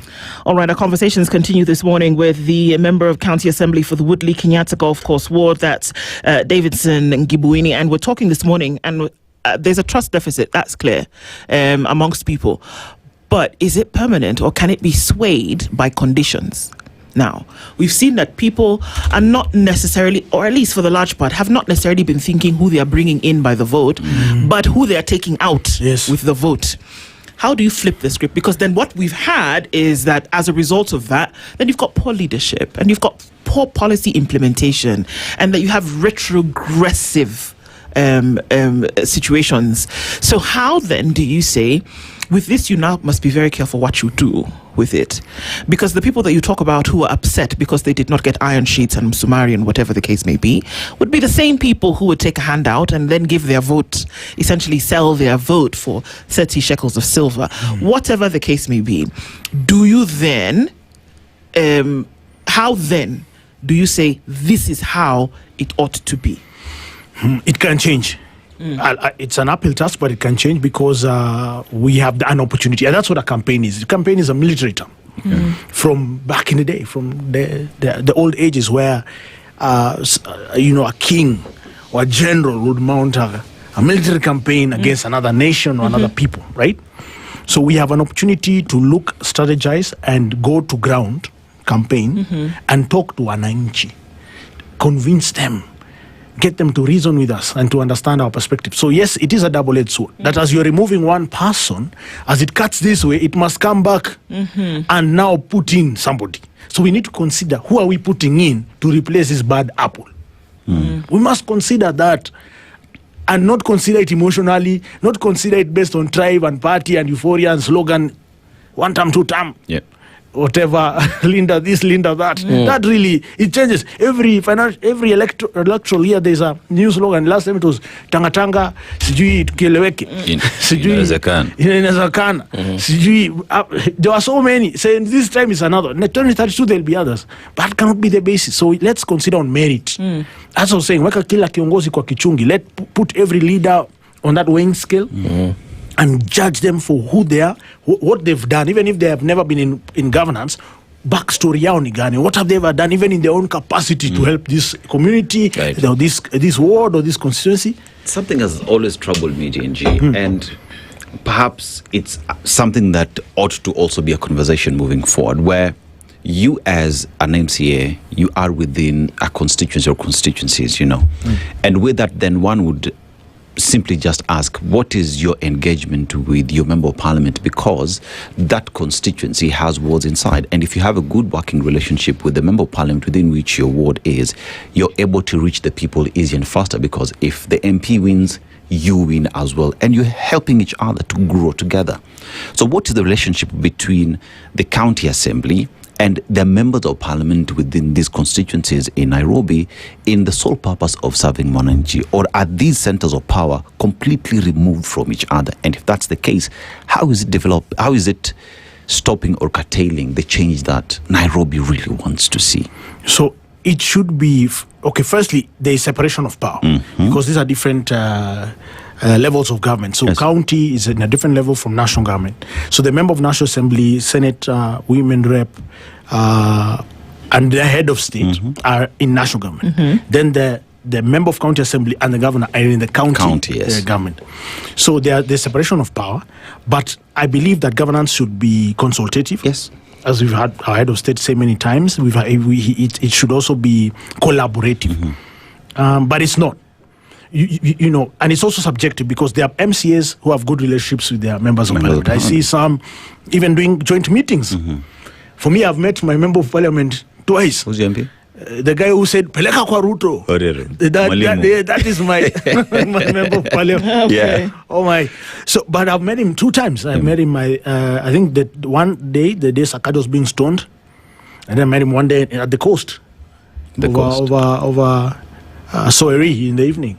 Okay. So yeah. So 2 times in the this is my 5th year now in governance. Say I've met him 2 times. So we don't collaborate. We don't work together. We don't have any engagement. We have no relationship ideally. So if there is, so me, I do my own thing. All right. Everything that you see in Woodley, ninajipanga kivyangu. How would it be a game changer, though, if there is that collaboration? Because, fine, we know there are 2 centers of power that are distinct to do different things. But if there is insecurity in your ward, in his constituency, it's a problem for both centers. Yeah. If it's a problem of lighting in your ward, in his constituency, it's a problem of lighting. That would call for collaboration from both centers to see how we are addressing this problem. And I'm just thinking, in an ideal situation. Yes. What stops that from happening? I still don't get it. I think personalities. Like, you see, like, after the 2022 elections, I think there were people who are polarized that uyu ayuko kwa chama yangu, uyu ayuko kwa hii faction, yeah. Like now, me, I was elected in Baba's bedroom as a UDA MCA. Yes. So I'm an outlier. You get what I'm saying? I'm not in the fold. Yeah. So I'm not in Azimio. Right? So I think I was discriminated for that reason. Apart from that, I feel I was not from his community. Politics is extremely tribal, especially even in Nairobi. It is tribal. As much as we want to hide our heads in the sand, it is tribal. So I feel like I've been discriminated for that reason. But nevertheless, when there's a security challenge affecting national government, because policing is national government responsibility, I call the OCS. Myself, I call the OCPD. I go to the regional commander's office. I've gone to meet the IG. I even have a WhatsApp group for operations, security operations in Woodley, with the IG in that WhatsApp group. So I don't wait for my MP to help me out. I do my work myself. When lights are off, I engage Kenya Power. I engage Nairobi County. Right now, you saw me write to the Ministry of Energy. I engage the PS directly. We are buddies. I chat with him even on WhatsApp. He's the one who told me, okay, Doi Barua, he seconded it to Rerek, told me this is approved, get this map done and procure immediately. And actually, the 200 lights from national government have been approved. They've been procured. The consignment has been checked by the ministry responsible, and I'm actually now waiting for the consignment to land in the port of Mombasa. So, me najipanga tu, when Kenya Railways is coming to demolish people's businesses, houses, whatever, from CBD all the way to Talanta, I wrote to the head of state myself. I stopped it. We said we have to have an engagement. These people must be engaged. They must be given time. They must be given notice. And we must have a plan for them. Wataenda wapi. So me, I do my own engagement. You've seen me write to the head of state even about Kura, Kenya Urban Roads Authority, when they wanted to demolish traders' kiosks around my ward. I told them, no. And utaona na navuruga paka kwa rais, navuruga kwa mawaziri, PS, ikienda hivyo. So while what you're doing is noble, and I know it's not my job, but I must do it. I agree. But over and beyond, Woodley Ward, because we have 1,440? 50 MCAs. Wards in this country. There are many MCAs who cannot write to the CS or to the head of state. True. And exactly what you're doing, while it is noble, it is exactly what we do not want in this country, whereby my development as a Kenyan, regardless of where I live, is pegged on the goodness of either my MCA or my MP and their proximity to power. That is exactly the country that we do not want. Okay. Because we would want, in my opinion, a country whereby somebody who is in, is it called Hagdera, some place in Wajir or wherever, Marsabit, equally enjoys the same services, because public policy, public good was meant to be equitably distributed according to our constitution. They enjoy all the goods and services they are meant to from the administration, be it national government or county government. That is a country that I would want us to see. I would want to see us create for ourselves, because today you keep hearing and you see the era for alliances is coming up. People are saying I'm in broad-based because the number of goodies we have received since we joined broad-based, we have never seen them in this country. It is true, but it is very sad because that is what now blinds the voter to start beginning. If I am not aligned with the people who are seemingly in office or in control of our resources, because the taxes are not just from Woodley, the taxes are from across the country. Yes. That if we are not close to these people, we are not going to have development. That is not true. The Constitution says clearly equitable distribution of resources. That's why you have a devolved government, so that the MCAs, even when you go for the MCA caucus, I saw you guys, I think it was the year before last, at KICC, you are protesting when the CS came and you said, no, we want the president to come because we have issues to raise. That he must unlock. He must. So those are the things we want to see. You are there. I remember. So how do we, because that bridges the trust deficit. That is what now Civic Education 101 is all about. The voter knowing that it does not depend on the goodness or the smartness of the MCA or the MP. It should entirely depend on the law. Correct. So you are right, in theory, that's how it should work. And to achieve this, in theory, we need now to strengthen our institutions such that roads are built regardless of whether the governor wants them to be built or not.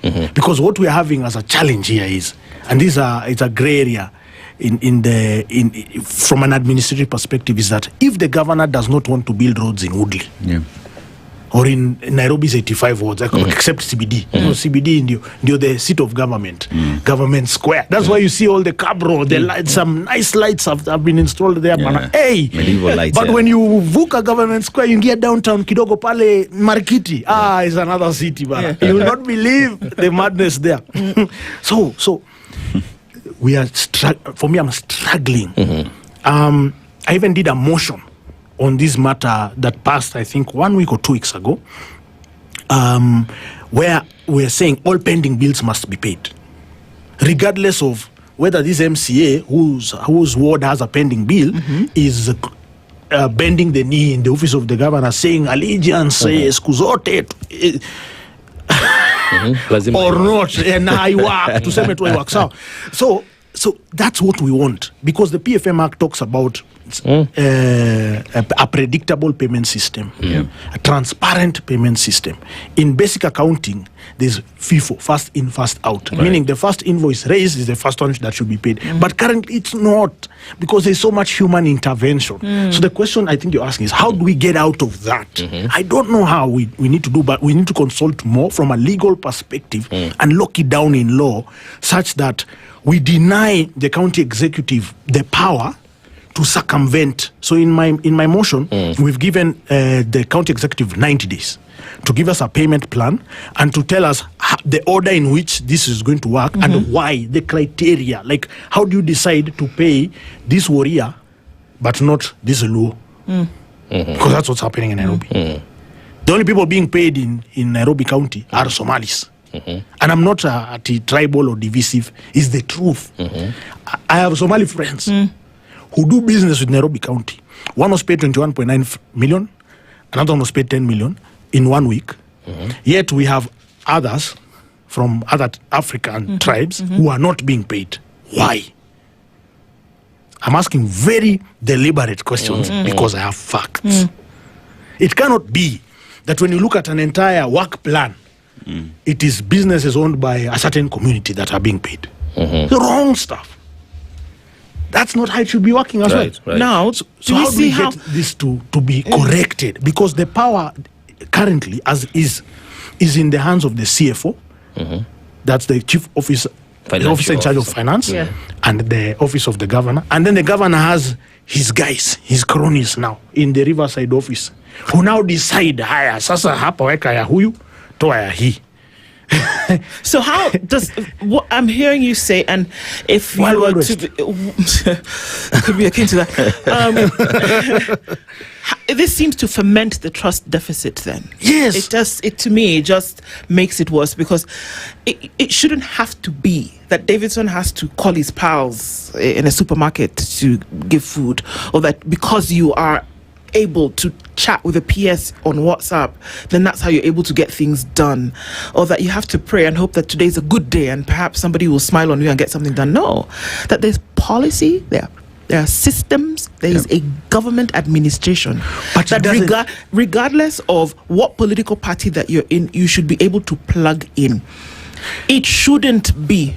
So what does this do? And it seems like a very difficult question to be able to answer, but how do you how do you establish faith in people who are saying, okay, either I want to vote or I want to be part of this, whereby Davidson is telling us this morning that if you don't have the connection with somebody, then you might not get anything done.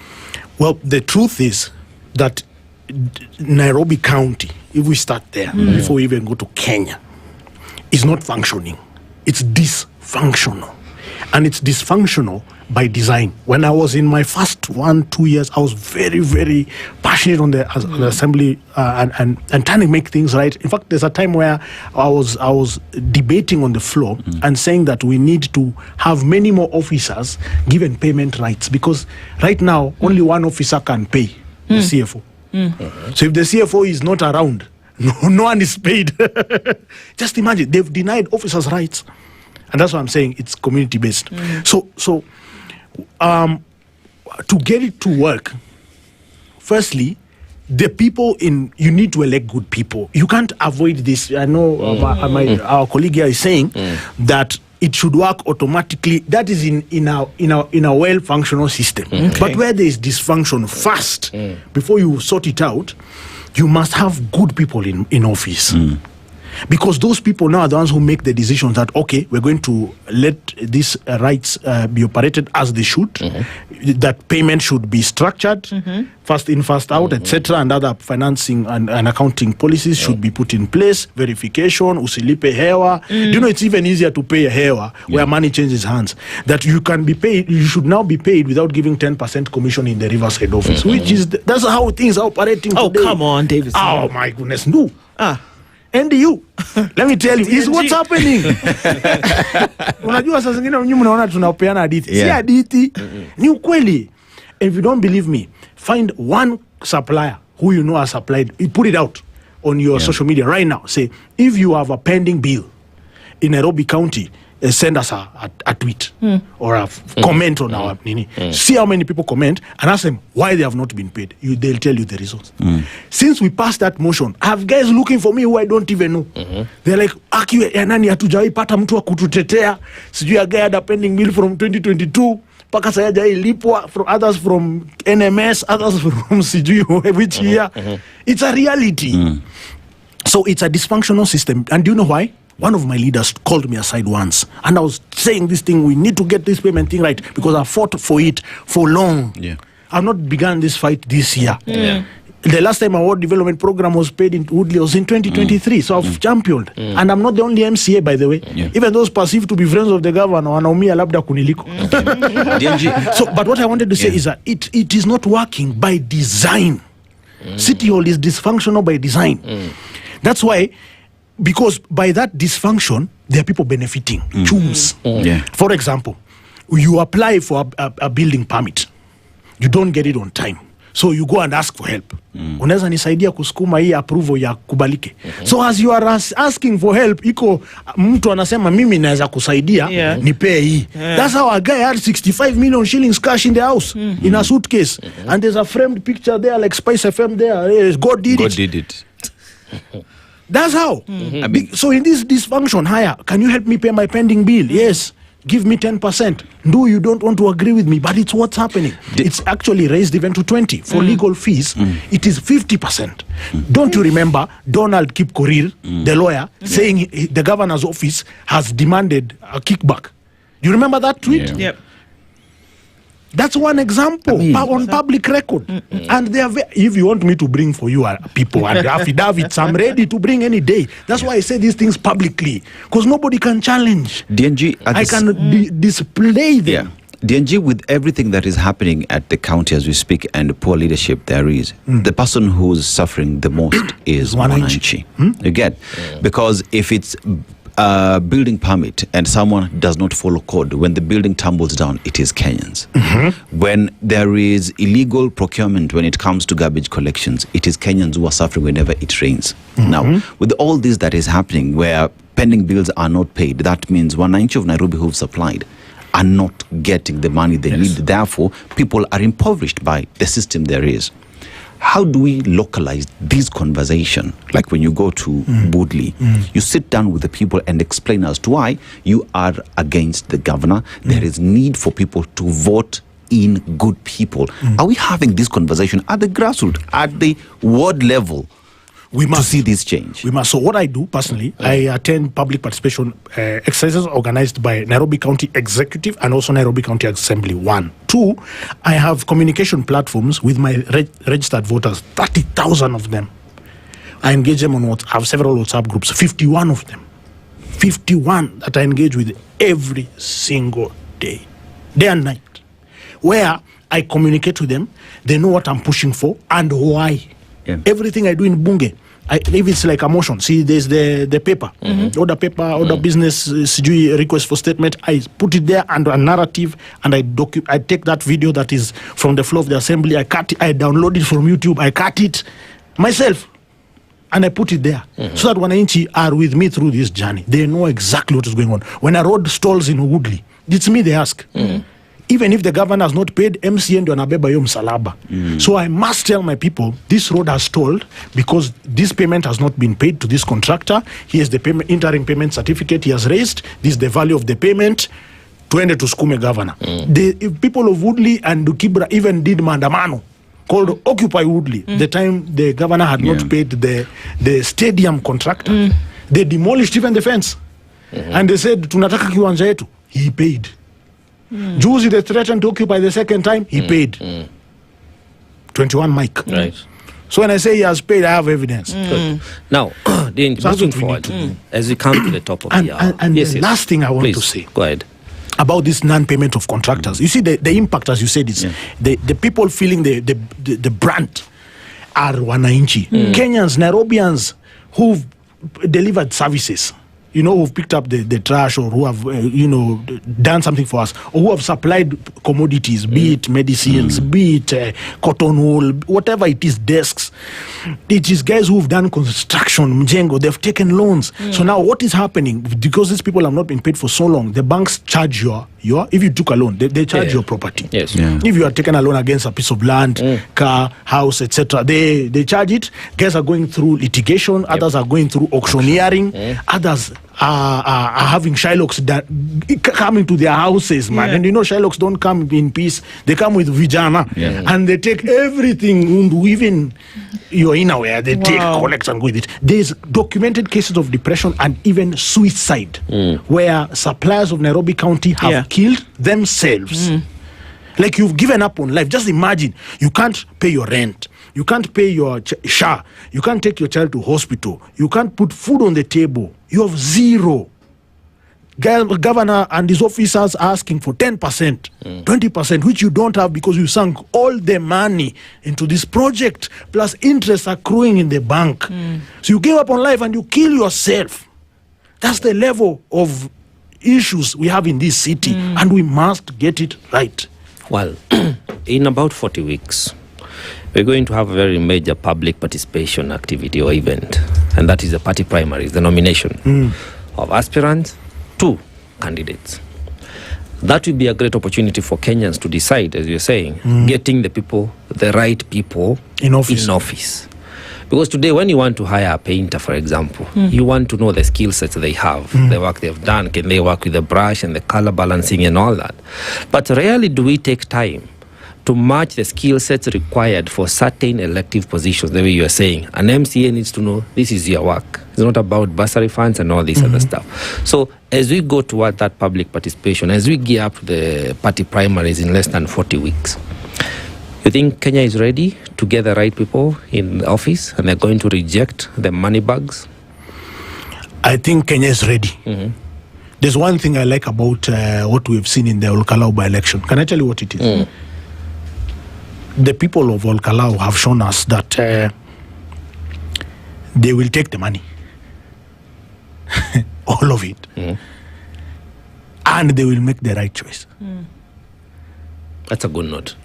That's a good note even to leave it. I think so. I don't explain further. Yeah, you'll make the right choice. You're That's good a there. good note. Yes.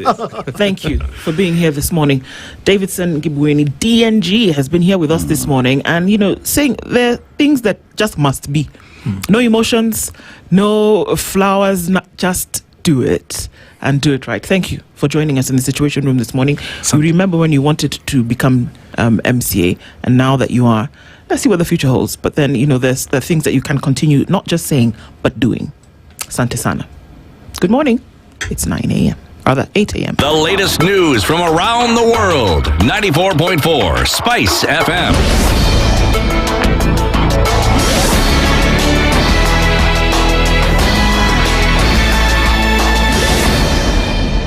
Good morning, this is the news. I'm Sheila Tembor. The EFCC has ordered 22 individuals and 3 companies to return 2.7 billion shillings linked to the Ruaraka land acquisition scandal. Those named include former Cabinet Secretary Fred Matiang'i, Immigration PS Belio Kipsang, and former National Land Commission Chairman Muhammad Musazuri. The EFCC is seeking 1.5 billion shillings paid for a 13-acre Ruaraka property plus 12% annual interest following a court of appeal ruling that declared the payment unlawful.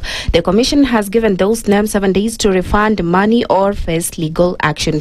Meanwhile, Ulans Limited, linked to the family of the late businessman Francis Mburu, has challenged the Court of Appeal ruling at the Supreme Court. The company argues that the Court of Appeal failed to properly distinguish between control over land use and the compulsory acquisition of private property.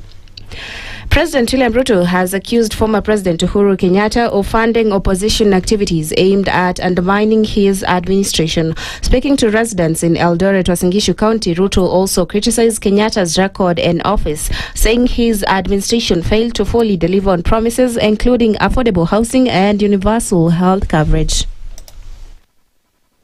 Ule sponsor wao si alishindwa na maneno ya affordable housing, si alishindwa na mambo ya universal health coverage, si alishindwa na maneno ya kusomesha watoto wetu.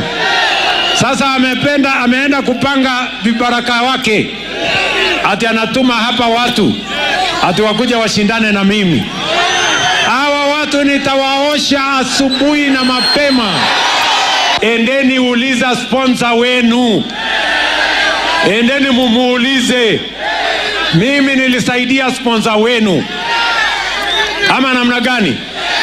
Na huyo sponsor wenu alishindwa, sasa amewatuma ati mkuje mujaribu mimi. Ruto said his government should be judged by its performance, citing affordable housing, markets and infrastructure projects as key initiatives that have created jobs for young people. He urged the youth working on the projects to prepare for more opportunities, saying he wants construction activities to continue for years if he is re-elected. The accusations come amid claims that Kenyatta is funding the Linda Mwananchi movement, which is associated with Nairobi Senator Edwin Sifuna. Mimi nataka niwaambie, kabla mujakuja tafuteni sera, tafuteni mpango, pangeni maono, alafu mkuje tushindane na mkuje na track record yenu. Kila kiongozi anapimwa na ile kazi amefanya. Hakuna mtu atakuja kututapeli hapa. ati atuambie sijui Kasongo one time must go, ati alafu tumpatie kazi. Hiyo ni ufala bana. Danish Onyango has been sworn in as the new Deputy Governor of Homa Bay County, ending a 6-month vacancy in that position. Onyango took the oath of office yesterday at a county headquarters administered by Justice Patrick Otieno. He pledged to serve Homa Bay residents with diligence and integrity.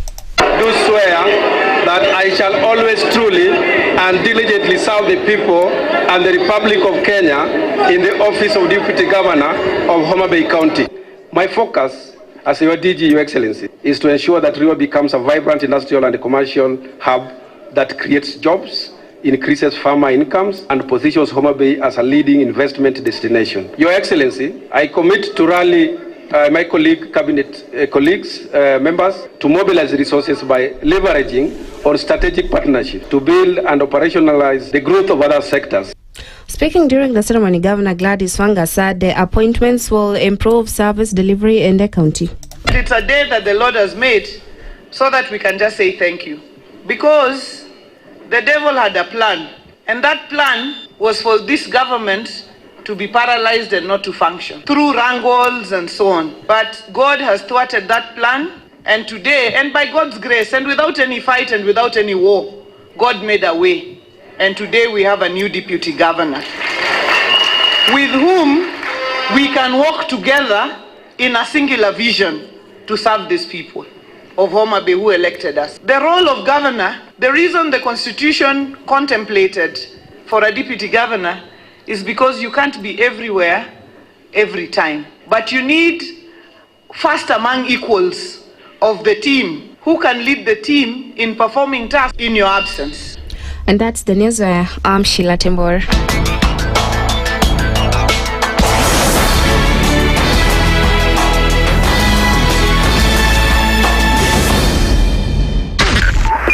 .5 Spice FM, Kisumu. The following takes place from 6 a.m. to 10 a.m. every weekday on Spice FM. He is himself actually has admitted that he bribed members of parliament, so... he admitted that he bribed members of parliament? Well, when he said... The government. Yeah, when he said that he gave the 10 million was for what? We're always quick to point faults in somebody else before you look at your own faults as a person. If it was Kanu's day, hii amuka naye leo, ungekuwa umeenda bali sana hii. So and we must celebrate you. There are 600 million people now globally estimated to be living with diabetes in the world. So it is a major health problem. It's the largest single disease rising pandemic that we're dealing with right now.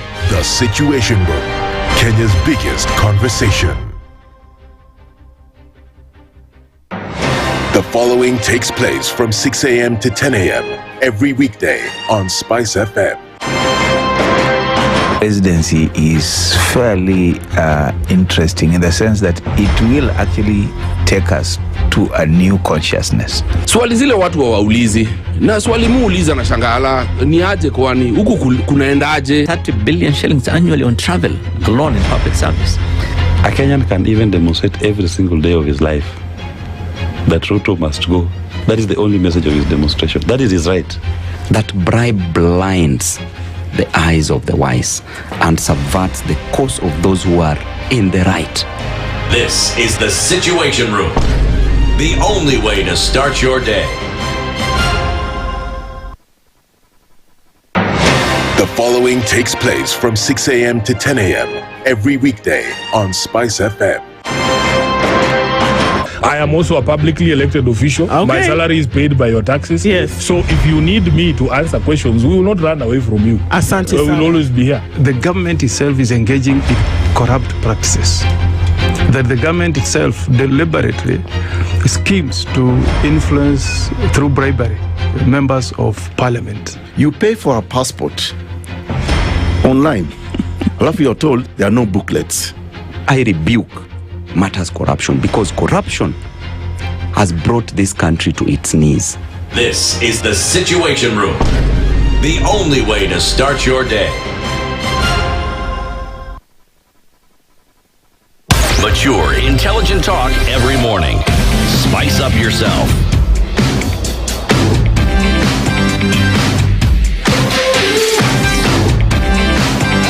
Mornings done right. 94.4 Spice FM, Nairobi. A very good morning to you, and we continue our conversations this Friday. It's 9 minutes after 8 o'clock, and in the Situation Room today, we continue issues that we must talk about and things that, as we look into the road to 2027.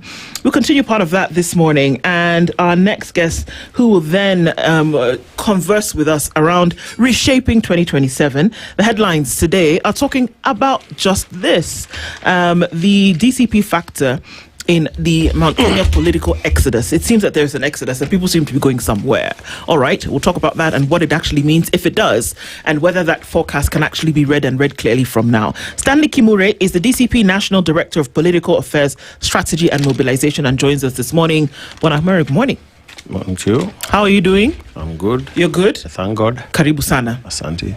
Thank you for being here this morning. We're going to be looking at reshaping, if there's any kind of reshaping that's happening, and we'll see what it looks like. There's been a number of defections, and whether it actually signals a mass exodus, we'll talk about that as we get into it. But before we do, Dennis is going to welcome you with today's proverb. We'd love to get your interpretation of it. Our proverb today comes from Mauritania. The capital is Nouakchott. They are rich in gold, copper, phosphate. You talk about iron ore. They're equally rich in fish, because they are it's a border town, a border country to the port, and has Atlantic. But the proverb that you get from that country: the rat that follows the scent of roasted meat into the trap cannot blame the cage of wickedness. The rat that follows the scent of roasted meat into the trap cannot blame the cage of wickedness. How would you interpret it? We are being promised Singapore when we are not even near Thika Road. That's my interpretation. Okay. All right. And we just move from there. All right. As we look into reshaping 2027 and whether party defections can point to how the politics of the day will be reshaped. Can they? First of all, let me first thank you for having me here today. And thank your listeners for, if they were not listening to us, we would not be here today. Now, I come from a party that is like a movement. That is DCP. And I want to tell you, without fear of contradiction, we will change this nation. This weekend we are receiving several members of parliament as from today.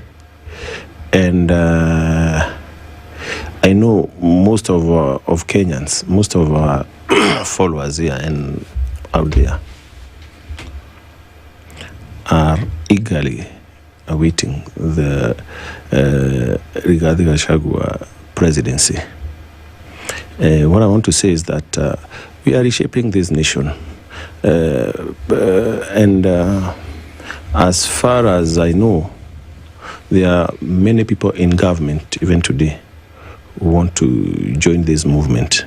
It's only that they are afraid that they will be maybe intimidated. There are governors who are afraid that they will be there are files out there hidden somewhere that will be maybe brought to, or this year will be used to chase them. But I can tell you, watch this space. We are reshaping this nation. Well, you mentioned something very interesting, that we are reshaping this nation, and indeed we should as Kenyans. It is the right time, it is only fair. However, something a bit controversial that people are waiting for regarding his presidency is an impeached person, and according to a constitution, once a person is impeached, they cannot, under any circumstance, become a president of this nation. How do you respond to that? my party leader, Rigathi Gachagua, went through legislative, which is parliament, which is National Assembly and Senate, and they indeed impeached him. But Constitution is very clear. He must exhaust all avenues, and that's why he's in court.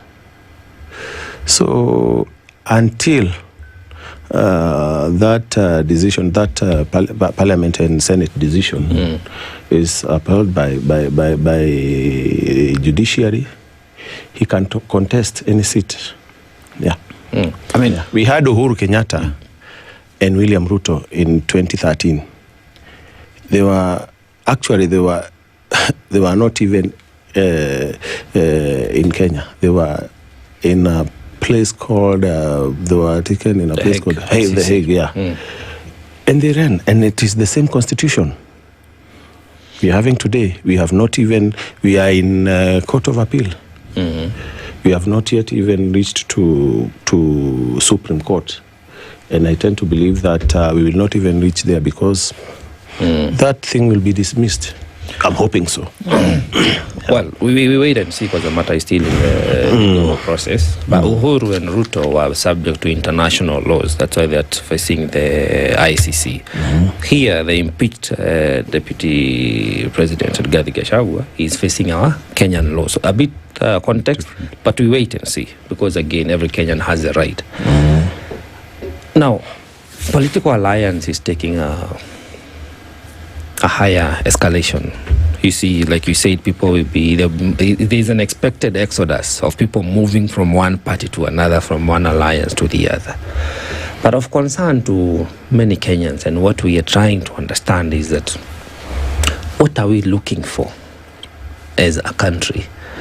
What do we want to gain by going to the ballot of the 2027 in less than a year? Because today we have a president who was voted by Kenyans, majority of them, according to the law, and people are not satisfied by his performance. And the regime, people are saying this regime must go, and must go, because if you're not delivering for Kenyans, you go home. We employ new people. But what are we looking for? Because if it is a party, we have over 100 political parties in this country. We're going to have currently, we have about 16, thereabout, or more than 10 definitely, presidential aspirants, governors, MPs, MCAs, senators, women reps. All people will be elected because you have to fill those positions, constitution. But what should we be looking for? Even though you come from a particular party, what does your party stand for? What should Kenyans be looking for us to build a nation that is good for each and every Kenyan? No, that's a good question. What we are looking for as a country is maybe, first of all, we need a person who is not selfish, according to me, a person who is not corrupt. I know most of them are corrupt because they've been in places and we know them. And again, we want a person who can unite this nation. We want our economy back. So we want a person who can, maybe who can do that, and many other things. But most importantly, a person who can protect lives of the citizens. Right. Right now we have a person who doesn't care, who wakes up in the morning and orders police officer to shoot citizens' legs, their legs. We have a person who doesn't care whether a young person is killed or old or any other person. We have a careless regime.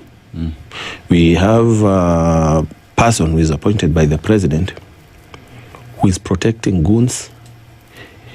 He's supposed to be protecting Kenyans, but he's protecting goons. That is now the Minister for Interior, and that's why we are calling him the Minister of Goons and State Terror and Coordination of Hooliganism. Right.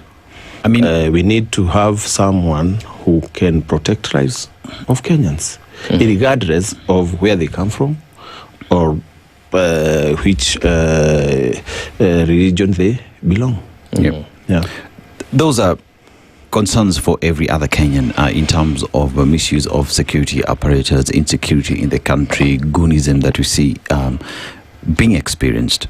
But whilst that is a concern, one asks the question just how exactly is then DCP, even as we see the movement of individuals from different parties coming to DCP, how is it going to address it? Because it is easy to throw shade at the other party because now it is the ruling party. But Kenyans as well are asking for proper plan, proper strategy on how that would be done. Because so far what many are hearing is just another talk in town. Let me tell you, there are things that I cannot say here because our opponents are listening. But I can tell you, we have a plan. And our party leader has shown by example of what we did in Olkalau, that people were allowed to elect people of their choice without interference. In fact, he ordered one of the seniors in the party not to be near Olkalau because he thought he was interfering with the by-election. That is to say, people will be allowed to elect people who can do exactly what I've said here. People will not be. Our people will not elect people who are tainted, because those people who have maybe they will come with money, big money, and bribe voters. Now, for us to be able to do that, we have to create a conducive environment. First of all, from nominations of a party, so that we be able to produce people who can deliver. Because many are asking then, if you talk about individuals who are tainted, does then your party leader come in as a tainted individual? Why do I say that? Because if you look at the formation of 2022 government, the Kenya Kwanza government through UDA, he was number 2. And immediately after that, during the Sufuria revolution, we saw what happened. He told Kenyans, I will wake up 5 in the morning, I'll wait for these people to come and demonstrate. And during that time, we saw journalists being beaten up, political opponents being beaten up. And that is credited to him. So when you talk about taint, does it come with that taint and the baggage that the UDA government, Kenya Kwanza government carries? Does it take the baggage as well? Let me first start with what you've said about Unga movement. By then I was treasurer in Azimio, Jubilee Party. And I know what you are saying is very true. But how can you here do what your boss has not allowed you to do? So what Gachagua did that time is what he was deputizing a person. That person, every other time when we had demonstrations, he was outside, so that in absence of the president, the deputy takes over. So the deputy takes responsibility is what you're saying? That is it, because he deputizes the president. So he's tainted, that's what you're saying? No, he's not tainted. It's like you now here.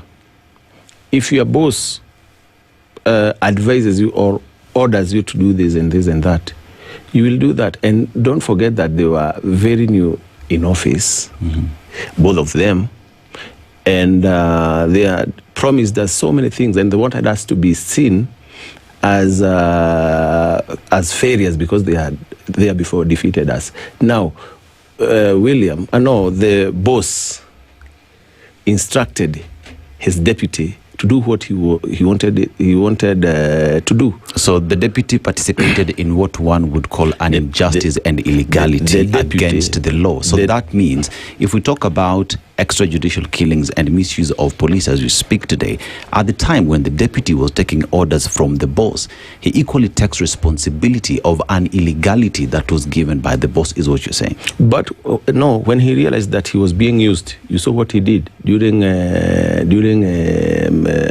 Gen Z's.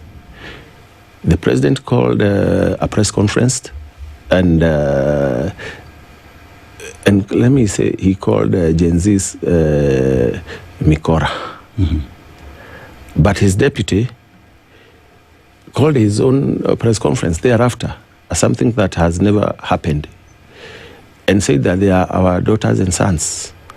And he said that we cannot be in this government that is killing its own children. That is 2024. But I'm talking about responsibility of what he did in 2022 is my question. That's what I'm saying. I'm talking about what when he realized that he was being used. There are things you do because you have been ordered to do.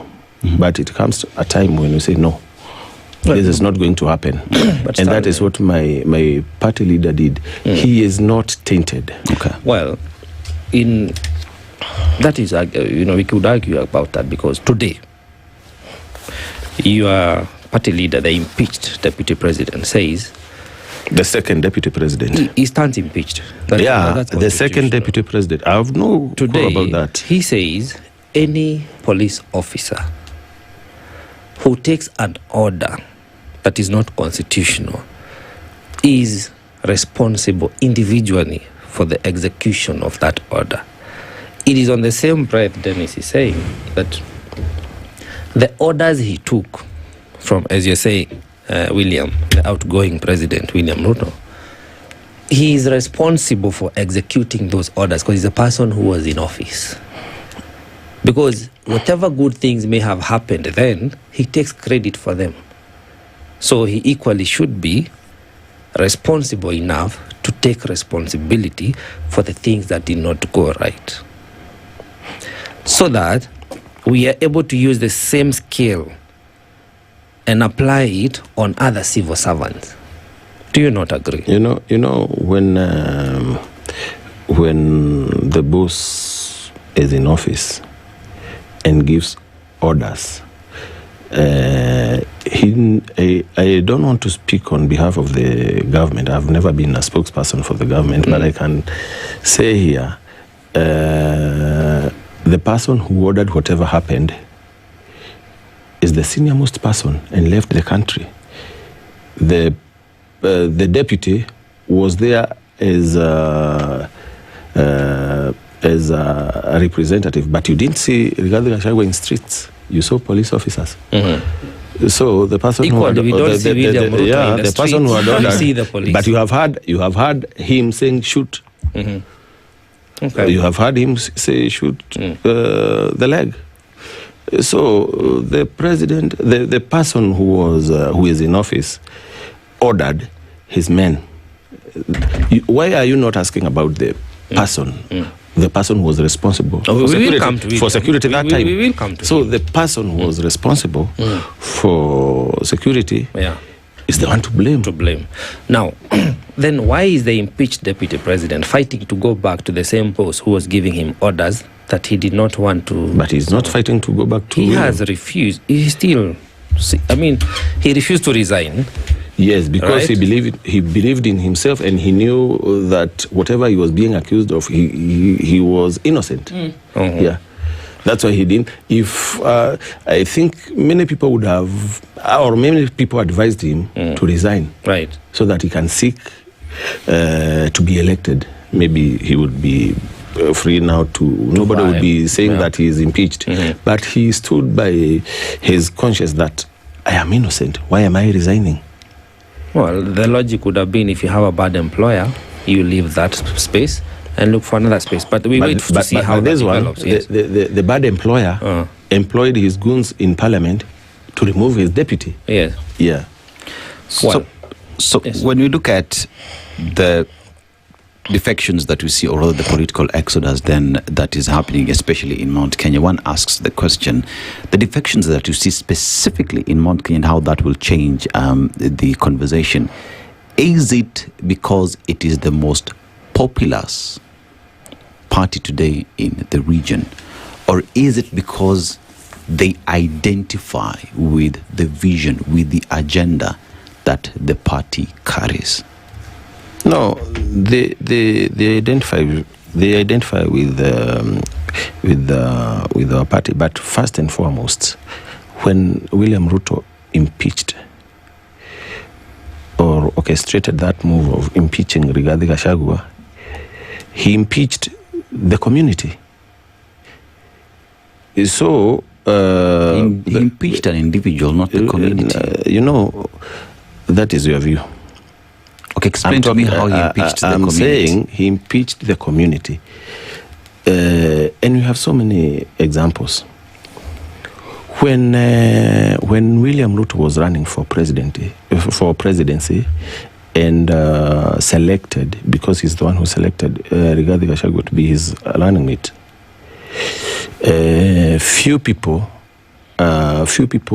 knew about Rigathi Gachagua. Is that not true? It is. He has even said that much. That no one knew him, right? Not for William Ruto. Yeah, William Ruto. Did not know him. But thereafter, before then, he was just a one-term member of parliament.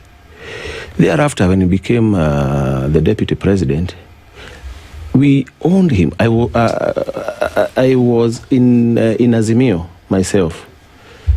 But when he was elected, I didn't shift from Azimio to that party. Mm-hmm. Then, when he was impeached, we felt that why is William Ruto doing this? Maybe he would have allowed him to finish his term. Then he removes him from, or maybe he refuses to appoint him again, to select him again, and choose another person. Now, the reason as to why I'm saying that is because if you look at how things are now, that party that is led by DCP party leader, my 2027 presidential candidate, Rigathi Gachagua, if you look at where he is, he has support, a big following, is from the mountain. Mm-hmm. And that's why I'm saying when William Ruto impeached Rigathi Gachagua, he impeached the community, the entire community. Yeah. You see, Deputy President, second Deputy President, impeached Deputy President Rigathi Gachagua, was Deputy President for the Republic of Kenya. He was elected to serve into that office as Deputy President for the Republic of Kenya. The impeachment is one of the processes that Kenyans prescribed upon themselves through the Constitution of Kenya 2010. An impeachment of an individual does not represent an impeachment of a community, because if you speak like that, remember in 2022, Mount Kenya gave the opposition at the time, Raila Odinga, over 1 million votes.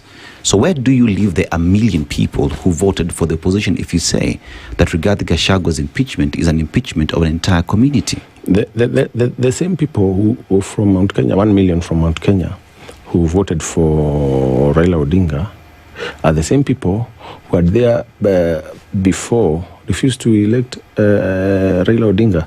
And refused Rigathi Gachagua. It is because of one Uhuru Kenyatta. Again, a person from that region. You need to know that right now, where William Ruto has following, much following, is Rift Valley, where he comes from. I don't want to preach tribal politics here, but we are in this nation. For example, Wiper Party, where is its support base? Is it not Ukambani?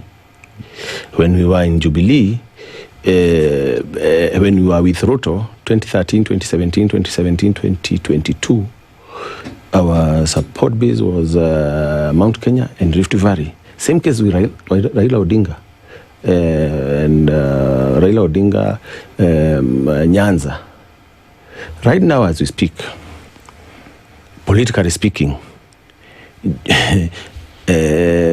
Matiang'i has his base in Kisii, Kisii, Nyanza, I don't know, Nyanza, Kisii, whatever. So that is the politics of this nation. Well, I have questions, but let's take a break. We come back. Because we want to look at a number of things. Because in all of this, some of the questions then that need to be asked is that as people play this monopoly and divvying up the nation, what happens to the very basic that Kenyans continue to ask for from good leadership? That it seems as though personal vendettas are flying about. People want to show one or stick one up to the other person. But then there's a whole group of people who are saying, for goodness sake, what we're looking for is somebody who's going to come in and actually lead the country right. We'll continue this conversation when we come back from this break. Stay with us. This is the Situation Room, the only way to start your day. Traffic.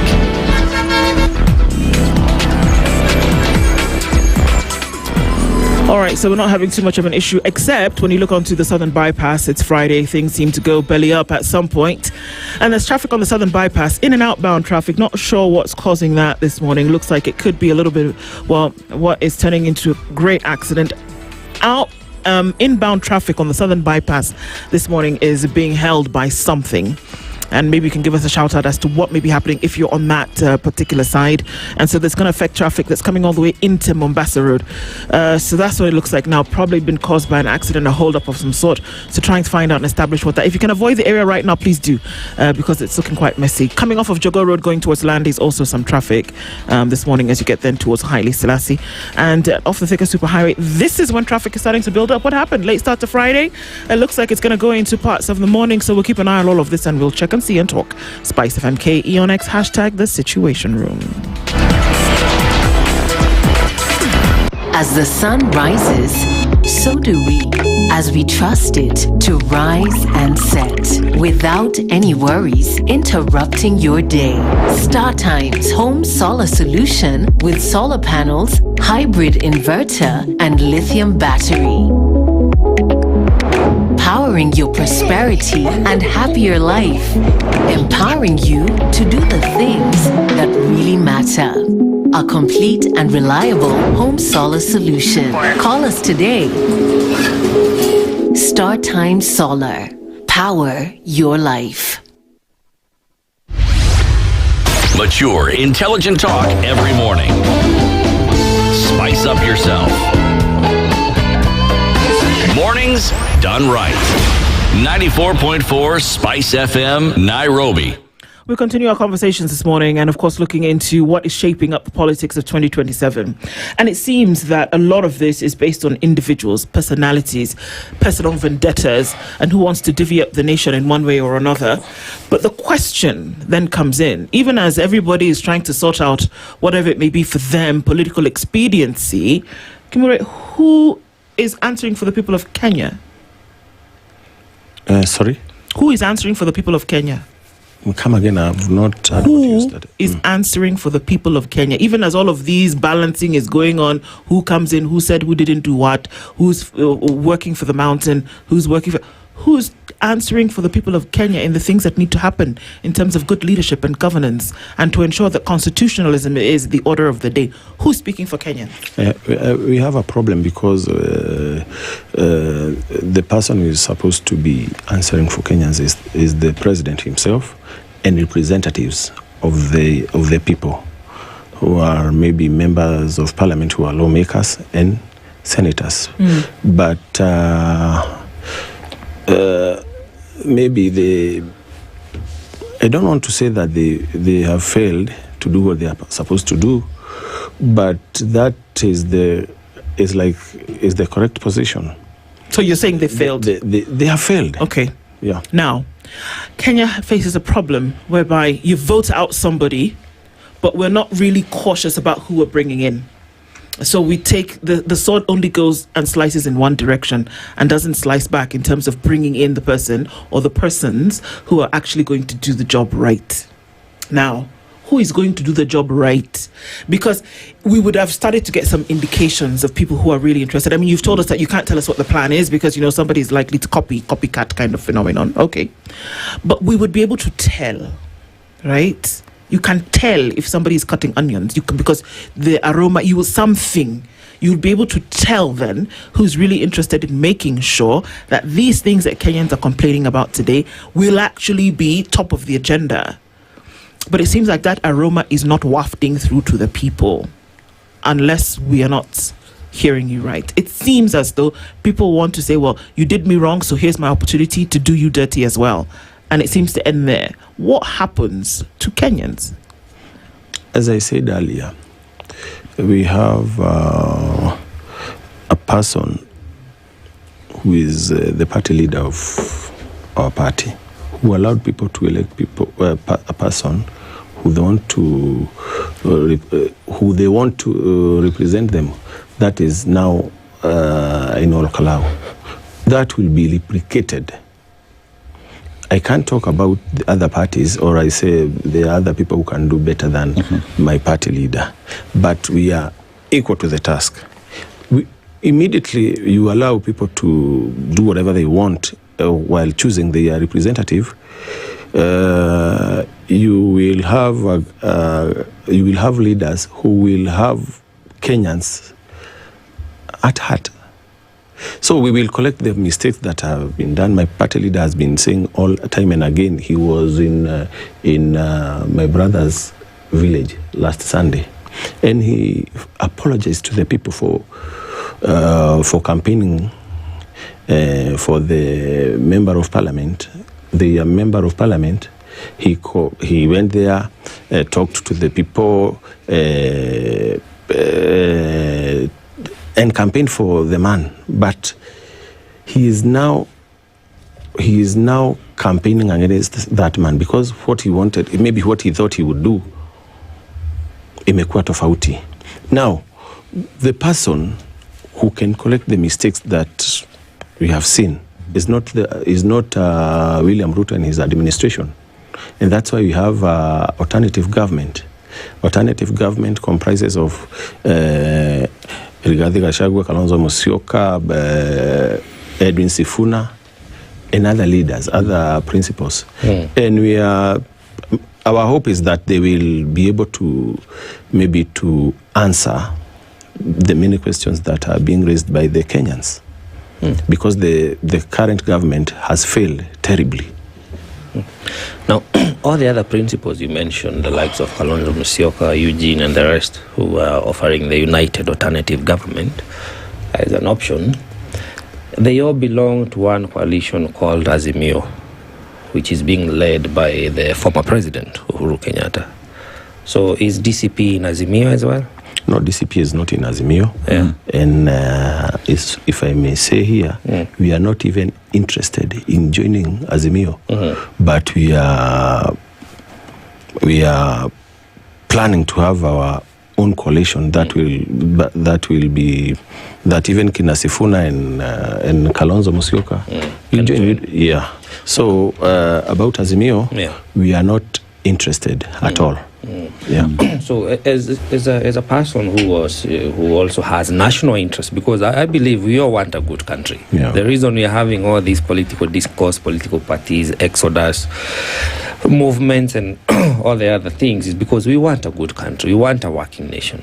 Now, in 2022, the former president Uhuru Kenyatta had a project called Raila Amolo Odinga as a candidate, deputized by Martha Karua. And if Uhuru Kenyatta had performed in his 10 years as a good president to the satisfaction of Kenyans, Kenyans would have had no problem listening to him say, my deputy is incompetent, do not vote for him, vote for my project. But Kenyans were of the opinion, you, Mr. Uhuru Kenyatta, then the president, Maliza, uende, finish and go. And this extension of you as Raila Amolo Odinga, we are not going to vote for him because we are not satisfied by your performance. Now, he's coming back through other projects. So he has Kalonzo, he has Matiang'i, he has Sifuna, he has the Azimio coalition. Do you think the Kenyans are going to bite the bait again and follow his project? Do you think his project is any better than what he had then in terms of regime and systemic change? My guess is as good as yours. Right. and your guess is as good as mine, that a retired president, however support he gives his friends, he might not be able to convince people to support his project. And that's why us in DCP, we are doing our own thing. We are going to the people, we are listening to the people and doing what we think is right. Because we've seen, sometimes you go by what you've seen there before. We had Moi Kibaki. Yes. We had Moi, who brought his project. However good Uhuru was in 2002, people rejected his project. So right now, I don't know what maybe Uhuru will do to make sure that his project is accepted by people. But us in DCP, we are not interested in what Uhuru is doing because we know he supported Raila Odinga. I was in that side, I was in Azimio. And we failed. He had everything to make sure that Raila won that election, but he failed. So I'm not convinced, and I don't think anybody will be able to convince me that people can support Uhuru's project. So what would be the next move? Because you look at the Azimio coalition where Wiper leader Kalonzo Musyoka is at, and Uhuru Kenyatta, with all intents and purposes, being there as the leader of Azimio, supporting Kalonzo Musyoka, and on the other hand as well, Kalonzo Musyoka as a key principal in United Opposition as well, getting the nod.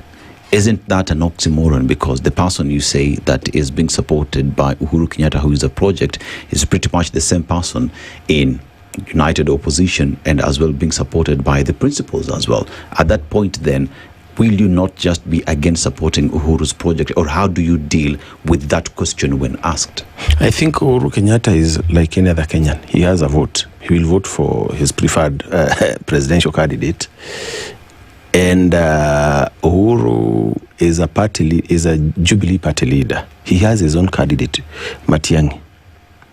And I don't know why people are seeing him as a person who is pushing the opposition agenda. He's not. And maybe the government, the people who are in this government, are in one way or the other tainting his image by saying that he's funding the opposition.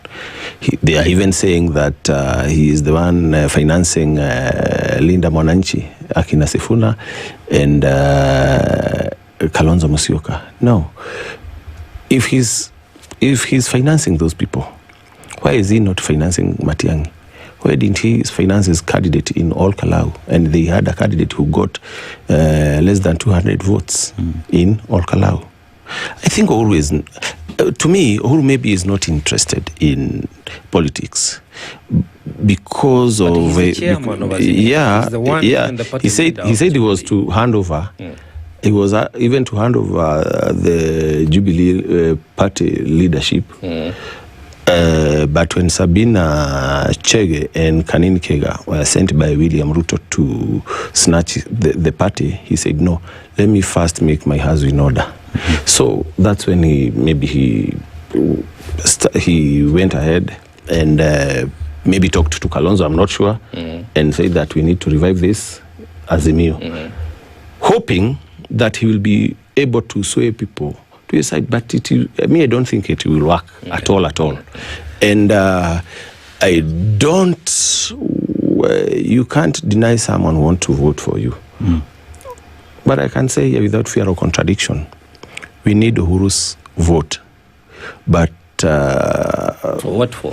To vote for us as a person, as an individual. He's democrat. He has a democratic right to vote for whoever he wants. We want him to vote for us, as an individual, not as a leader of any party. But so you need Uhuru to vote for you just like any other Kenyan. He has a right to vote. Essentially, is what you're saying. He has even a madman will vote. All right, but so we are interested in even Ruto. If Ruto can vote for us, better for us. Stanley, so in terms of his political sphere or movement, you're not really interested in that, is what you're saying. But that as a Kenyan who has a right to vote, you would be interested in getting his vote. Yes. I'm going to go back to what I asked before. For fear of, without fear of repeating myself, that all of this seems to be a couple of people playing Monopoly with Kenya. That people are rolling the die, casting the dice, and then hoping it will land on property that you can pay for. And then if you need to then pass a certain place, then you'll pass go, you collect 200, nobody will tell you to go to jail. It just seems as though people are divvying up the spoils without realizing that the people of the country, 55 million, and maybe remove a few for the people who are playing this game, without realizing that people are actually looking for an opportunity to be part of progression of a country from one place to another. That they couldn't be bothered if it was who it was, so long as the person was doing something right. How do you dissuade people from imagining that you are only there for political expediency or personal expediency? How do you dissuade people from doing that? What would you do? Because I'm telling you now that there is an alarming percentage of mistrust towards distrust by the Kenyan people. Not just in the current administration, but in people who've been in the political space for a very long period of time. And Kenyans are saying, for goodness sake, for once, can we just get things right? How do you dissuade people from imagining right now that those who are moving, these many numbers that we are seeing this morning, those who are moving, those who are coming out, the mass exodus that we've been promised, that people are not just doing it for themselves? You know, as a party, we have formed a team that will vet those people who are coming. We are not interested in having so many members of parliament who are tainted. That's why we formed a team. I've not heard of any other party, even there before, forming a team to vet people who are tainted, people who are corrupt, people who go against the electorate. Like now, for instance, the people who voted for finance bill, even people resoundingly rejected that finance bill. So, as a party, we have formed a committee that will look into that matter, and I can tell you, we will produce the best in this nation, in this country, as a party, as a DCP party. And I want to tell you, this is because our party leader is a genuine, honest and truthful man, and he wants people to believe that whatever he says is not because of politics of the day. Yeah.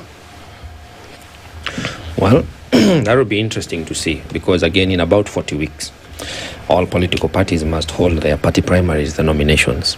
Yeah. And this will be the initial cutoff where we begin to see who are the would-be candidates, opposition, including the president, because even the presidential aspirants or then candidates must be cleared by IEBC. We wait to see, because this outgoing president, William Ruto, has violated a number of court orders. Will IEBC still clear him to vie for president? Your party leader stands impeached today as per our constitution. Will IEBC clear him? And many other people who have litigation issues. So we wait to see how that develops, because if indeed we are a country of the rule of law, we should be able to see how that plays out in these coming 40 weeks. My other concern is like a lot of the parties we have, beginning the DCP party, we don't hear ideologies. We don't hear real-time solutions on how Kenyans are going to experience the change we are looking for. We have seen one, Kalonzo Musyoka, in my opinion, when he was in an interview and he was asked what he would do in the first, was it 100 days or the first day he gets into office? And in my opinion, he could not articulate any substantive change for Kenyans. We saw the other day the leader of the Linda Mwananchi, Sifuna, being asked the same question. And he said, I'm not even an economic expert. I have experts around myself. So even your own party leader, he does not stand for a substantive ideology that Kenyans can say, this is what we believe can answer the electoral question, because currently we're in an economic crisis. The electoral question is the economic of the country. The only party we hear talking about economy and the party leader who articulates what could transform this country is Jimmy Wanjigi of Safina Party, who is not with the affiliation of DCP, he's not with Azimio, he's not with Kenya Kwanza, he stands alone as a person and as a party. Do you think it is time for us, even as you vet aspirants, converge around an idea that can convert this country to the nation that we want to see, such that even parties like DCP, which do not have an economic idea yet for the nation, can fold and join other parties who are more inclined and well articulated on the idea on how to transform this country economically? Let me say that DCP has an economic idea, but DCP can't do that or can't do anything if William Ruto is in office.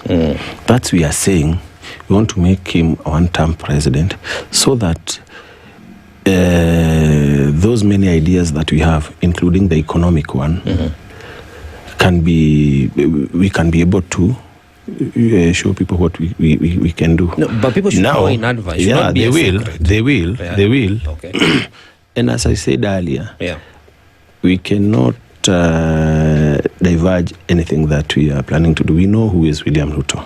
We know the person we are dealing with. In the fullness of time, we will unveil our manifesto, which is almost ready.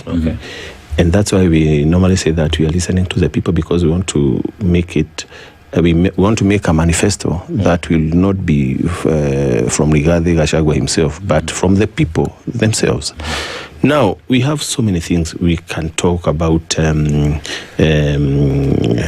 we can talk about education, we can talk about, like what they say, that they are putting money into people's pocket. We can say how we cannot... we can talk about empowering our people, not giving them or donating beans and rice to the people, but how we can empower people to be able to buy for themselves. Now, you have talked about a very, very strong thing that is in my head. IEBC.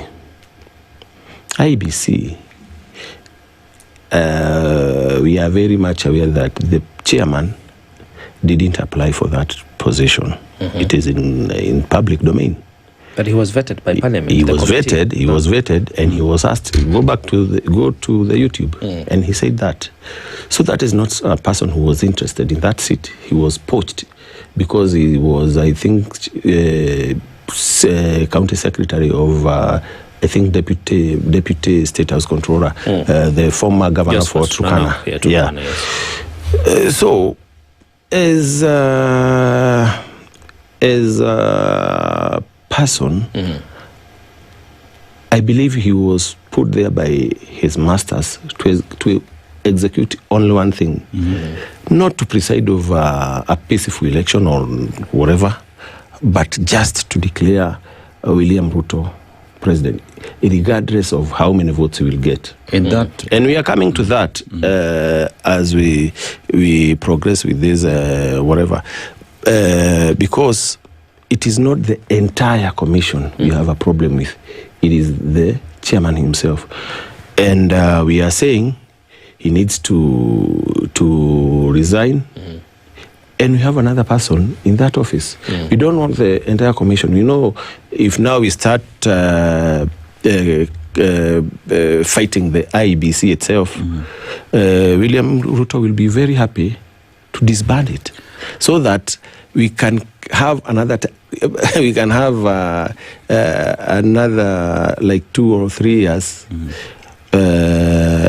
having William Ruto in office, because William Ruto knows very well that if we start that process of forming another commission, it will take more than 2 years, and he will still be the president. So we are not talking about the entire commission. We are talking about one chairman, IBC chairman.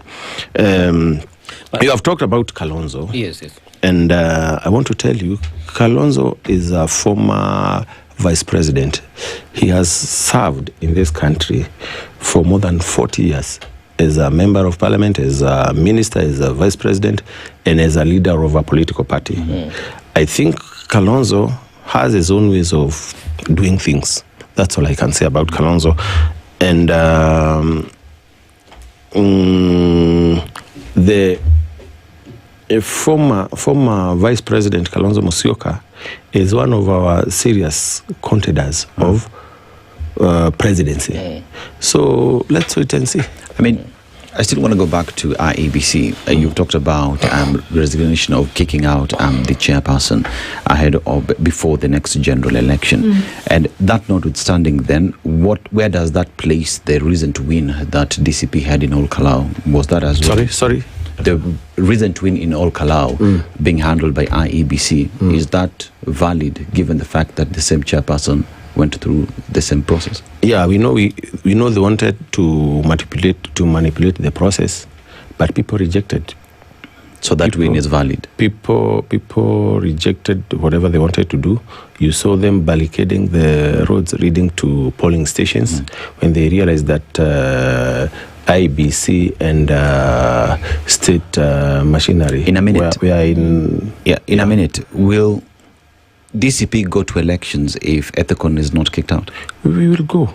We will go. We cannot boycott elections. We will go, but we will prove wrong. And that's why we are saying, you have so many alternatives. We will go to elections, but we are saying we are advising our people to do the Ol Kalou way, to read the Nyandarua Bible and Ol Kalou verse, that vote wisely and protect your vote. All right. Stanley Kimure is the DCP National Director of Political Affairs, Strategy and Mobilization, and we'll be talking about reshaping 2027. Thank you very much for joining us this morning. And, of course, more conversations to continue. Good morning. It's 9 a.m. The latest news from around the world. 94.4 Spice FM.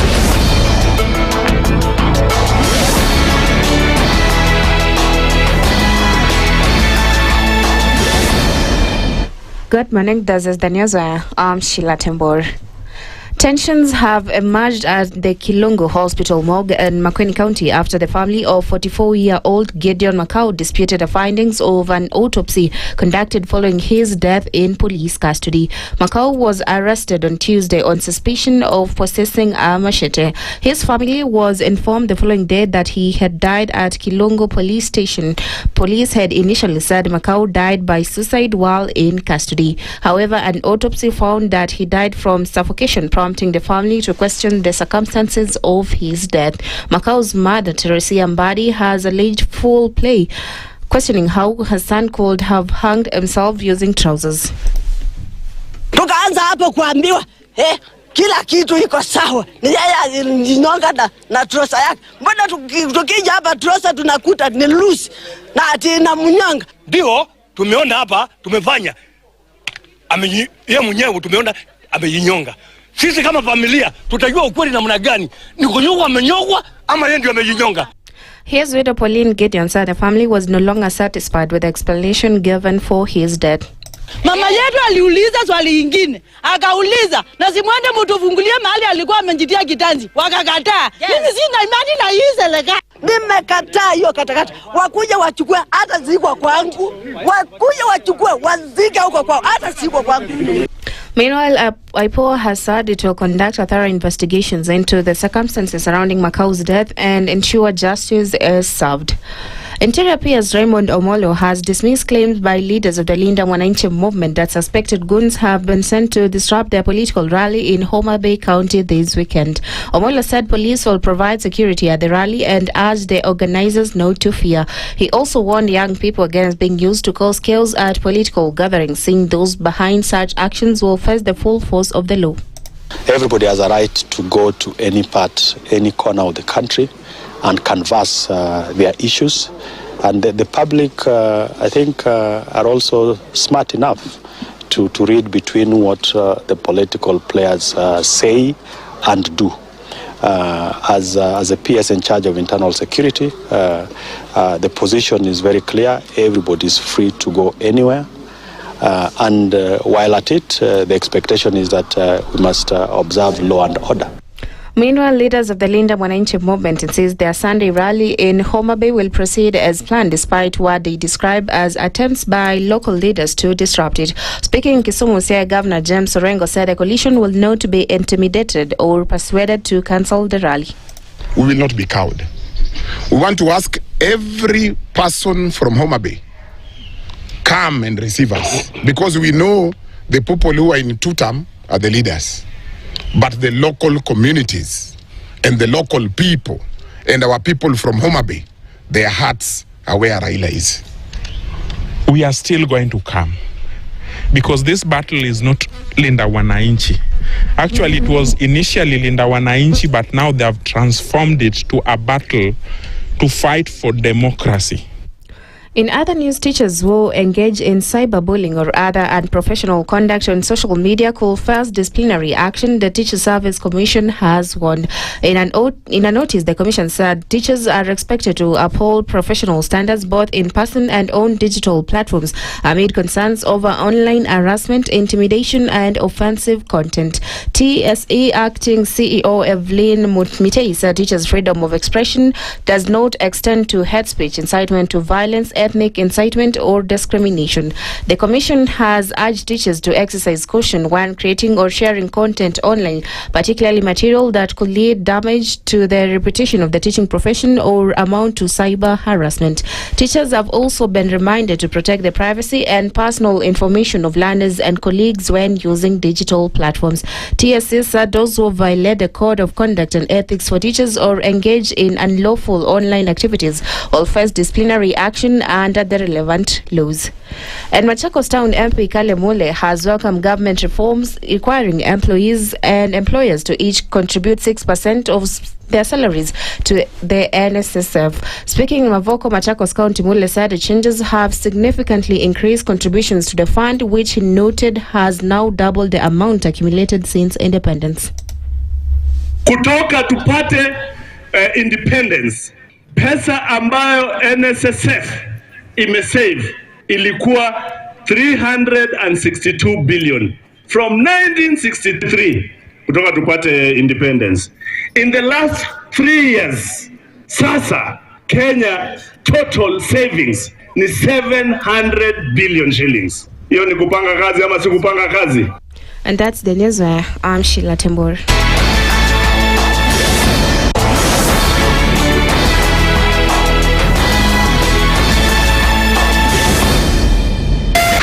.4 Spice FM, Nairobi. The following takes place from 6 a.m. to 10 a.m. every weekday on Spice FM. Members of parliament, they go to settle, they just promised they get given tea, mandazi, and 100,000. That's not development. External borrowing, 589 billion. Are we on the same page? What did parliament pass? If anything happened to our president today, God forbid, that man would become president. Na yeye ndio alilenga hizo stories za Shakahola. The real thing is our constitution has only one person who is accountable to us. This is the Situation Room, the only way to start your day.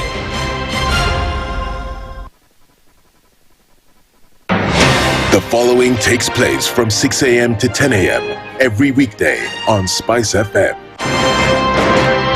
Baba should disown these experts and they say they went there on the, because he keep on telling us that these experts just you came from Dubai and you found them they're already at State House looking for jobs. Government has to has to introduce austerity measures. It's something that this government and the previous ones have not been able to do in this country. We've talked about it so many times. And really, I think you have seen the modus operandi of William Samoei Ruto since he came in. It's just showbiz. This is the Situation Room, the only way to start your day. The following takes place from 6 a.m. to 10 a.m. every weekday on Spice FM.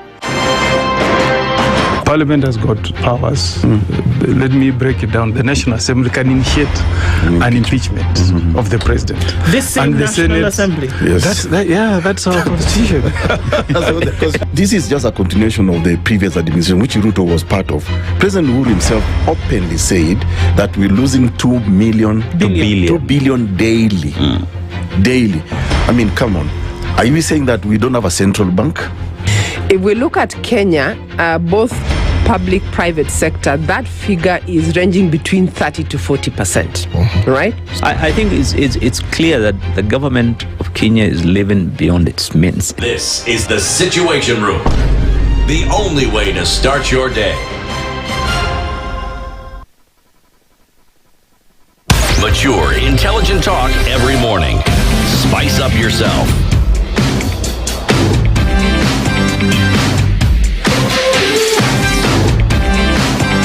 Mornings done right. 94.4 Spice FM, Nairobi. At 9 minutes after 9 o'clock, we get into the final conversation for the week in the Situation Room. And it's a Healthy Friday conversation, but this one we're taking on a bit of a policy perspective towards that, to then look at issues around the patient versus the medics, and what exactly are we looking at in terms of numbers, and where exactly do we need to be. There have been of strikes, many. And one of the issues has always been we just don't have enough to go round, and what's going to then be necessary to sort that out.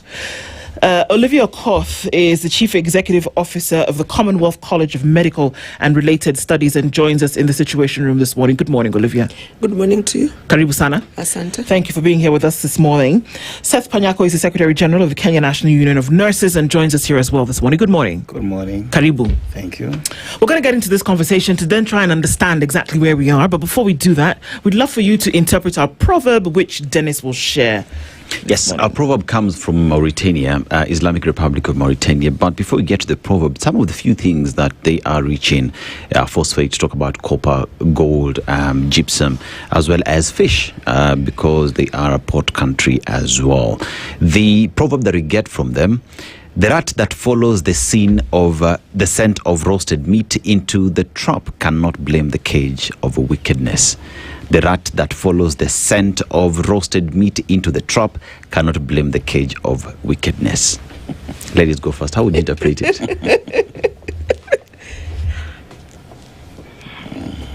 Olivia? How would you interpret it? I would interpret it that sometimes when good things seem to be put somewhere, there is always something hidden that could trap you in it. And therefore, we must have a lot of wisdom to know whether we are walking into a trap or a genuine goodness. SG, how do you interpret it? The same way, but a little bit different.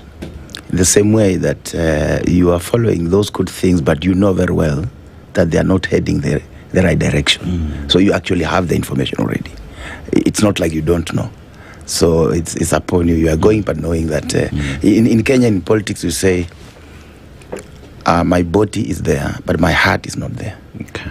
Yeah. Interesting. All right. Let's start off with what might seem like an obvious answer or an obvious question. And is there a disparity between patients and medical workers in Kenya at the moment? Olivia?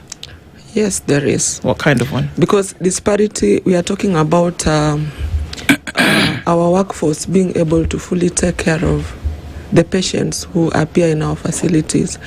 And our facilities are divided into those sponsored by the government and those private-owned or faith-based facilities. The disparity in terms of the labor force which is there and the amount of patients we have to handle every day. And in terms of availability of the equipments that we need for the health scenarios that we have. Yeah. And what does that look like? There is a disparity, okay, but let's see what it actually looks like on the ground, that we can walk into a medical facility, for example, or look at how things are being handled. How would we then be able to see, touch, feel this disparity? What do we see presented? When you go to hospitals, you'll find long queues of patients waiting to be attended to, and some of them might even narrate and tell you We have been here for 2 hours, 3 hours. We've not been attended to. Those are signs of disparities where, for example, in terms of nurses, nurse-patient ratio is extremely low in our public health facilities as well as private health facilities. And that leads to burnout in terms of healthcare workers and lack of individualized patient care. This leads to a slow healing process and even increased mortality rate in our public health facilities and private health facilities. And that's what you will see. Yeah. You mentioned something very critical there. Mortality rates going high. Delayed response and attendance to patients, among other, impacts of the, coming from the disparity. But rarely do we hear the disparity captured as one of the components of when you see research and reports, right? When you're looking at child mortality or otherwise, rarely do you see disparity being cited that there were not enough attendants, if I may generally call them so, and therefore this caused this prevalence of a condition or mortality. How is that so that this is never captured in the research and the reports, or have you seen it in yourself? It is properly, it's captured actually, because when they talk of high mortality rate, and the ministry itself comes up with numbers to show that these are the numbers we have and the numbers we need. It means they appreciate the level of shortage that we have in the country. The question will be, what efforts are being made to ensure that the gap is reduced and we have health worker to patient ratio improved so that health outcome can improve. I can give you an example. I think it's Mandera. Before devolution, these are some of good results we can say have come up in some areas, but they're isolated cases. We used to have very high maternal mortality rate in Mandera, but after devolution, there was increased staffing in that area, and there was increased facilities like they did their first C-section after devolution.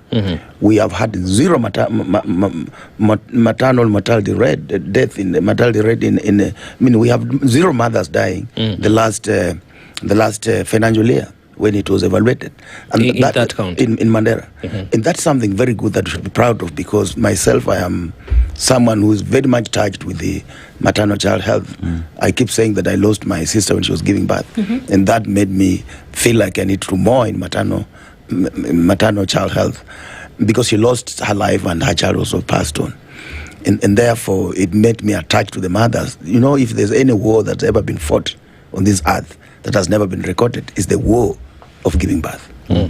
Mothers go through a lot, and therefore, we need to look at those numbers and act on them, both private sector and public sector.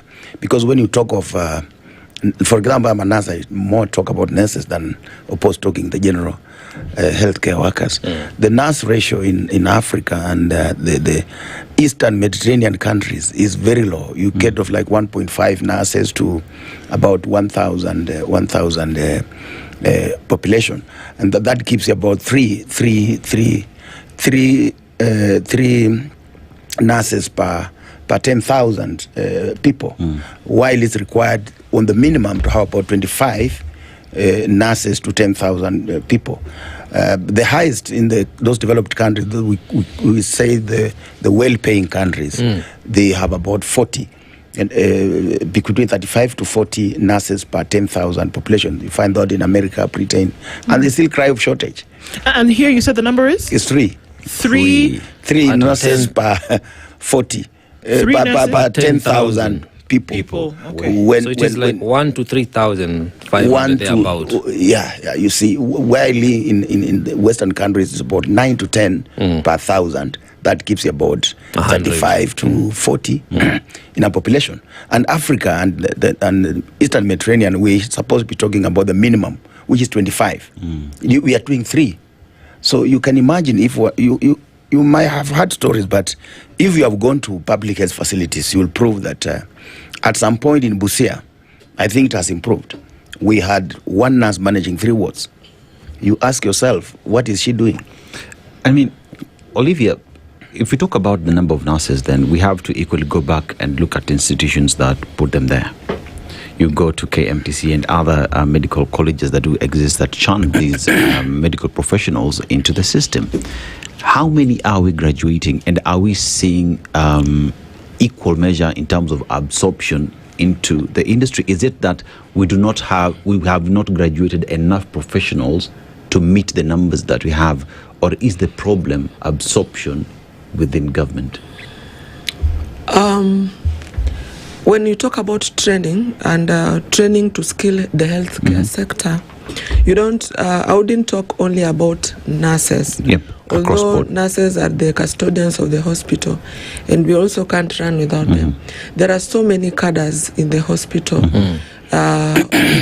In different sections that generally as training institutions we produce a lot of graduates, but the absorption after internship, let me say so, after a student has fully trained, has been to internship, then they stay home for quite some time, and the health sector, as we say, is understaffed. But still then there are people to be employed. So at the end of the day, there is no match between churning out and absorption. So what I would say is that training institutions are doing their best to train to standard the health force that we require. But then our trained personnel remain out there without being able to be absorbed to assist the country well in terms of treatment. Why aren't they absorbed? Policy. What? Of course, you know they are not absorbed because there is no job which is advertised. So, no, I don't know. I'm asking why. Why? Are they not absorbed? Yeah. Why do we have training facilities churning out medical workers, whether they are doctors, nurses, radiologists, clinical officers, nurses, and then they're not absorbed? They're being trained because I would assume that they're being trained. I'm assuming that we're doing all of these things based on data and information. So they are being trained because at the end of that training, there is a need, right? And then there are people who then can get the skills to then be able to do this job. So why then at the end of the tunnel is the absorption not happening? There is a process of human resource acquisition, be it in the government sector or the private sector. The need has to be announced that now we need this.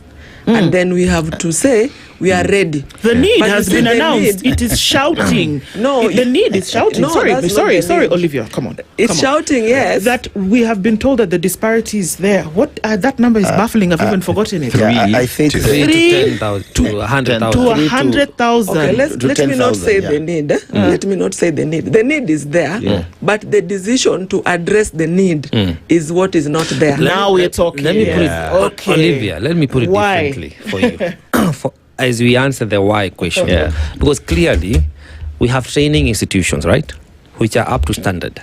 So the people they train and graduate are competent to be our nurses and other cadres of service in the healthcare ecosystem. So we have a production line. We have consumers, because we have institutions that are required to fill these positions for them to efficiently deliver the healthcare service to Kenyans.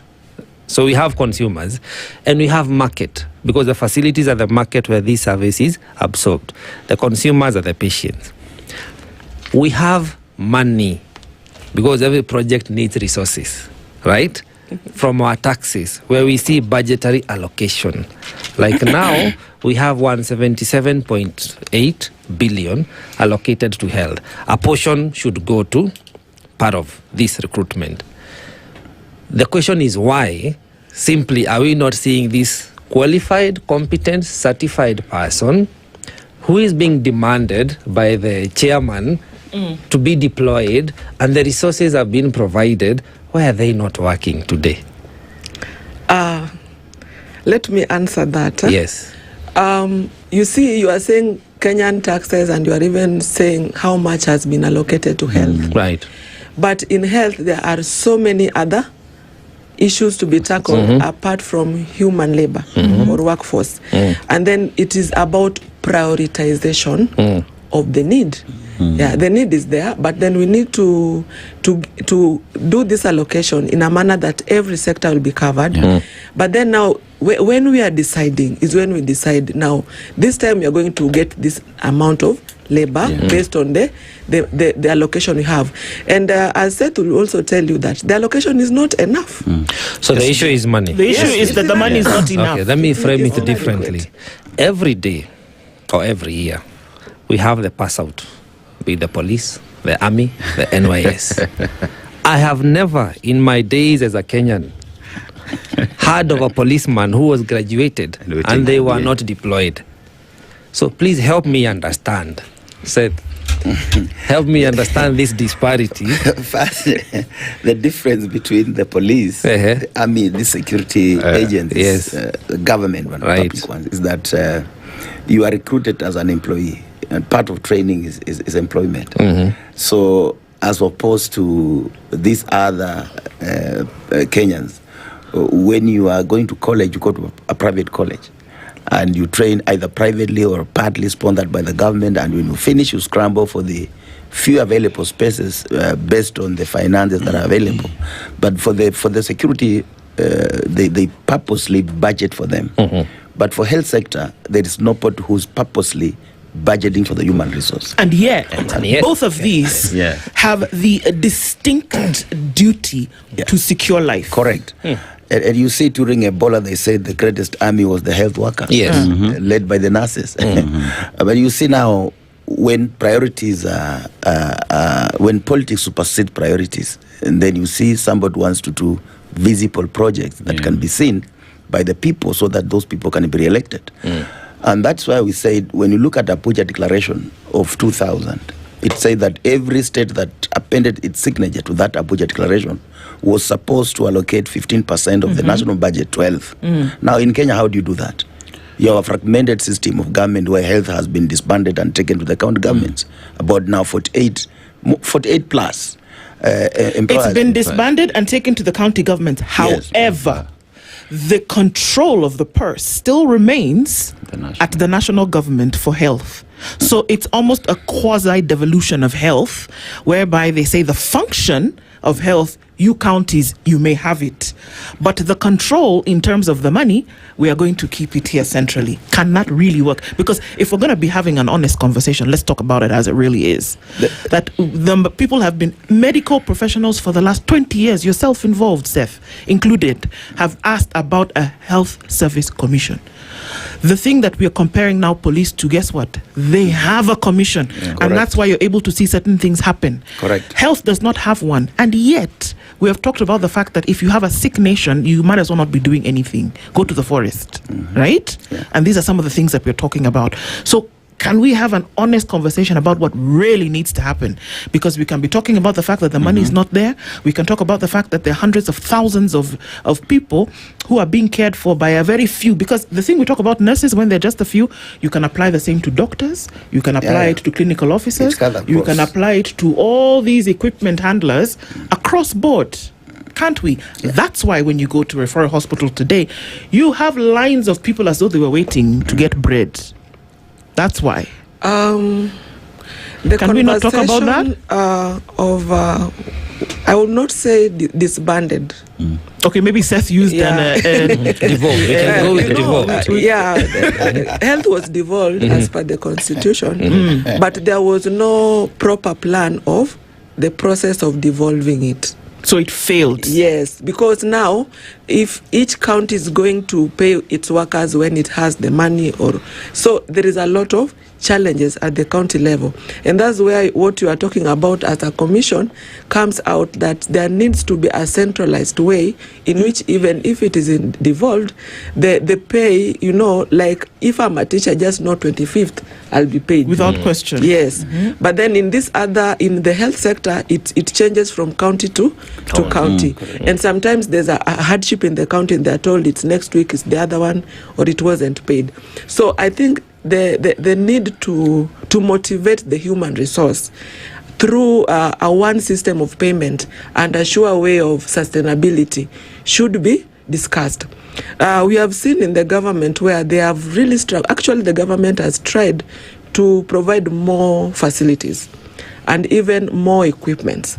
But the question of the human resource still remains something that has not been fully addressed.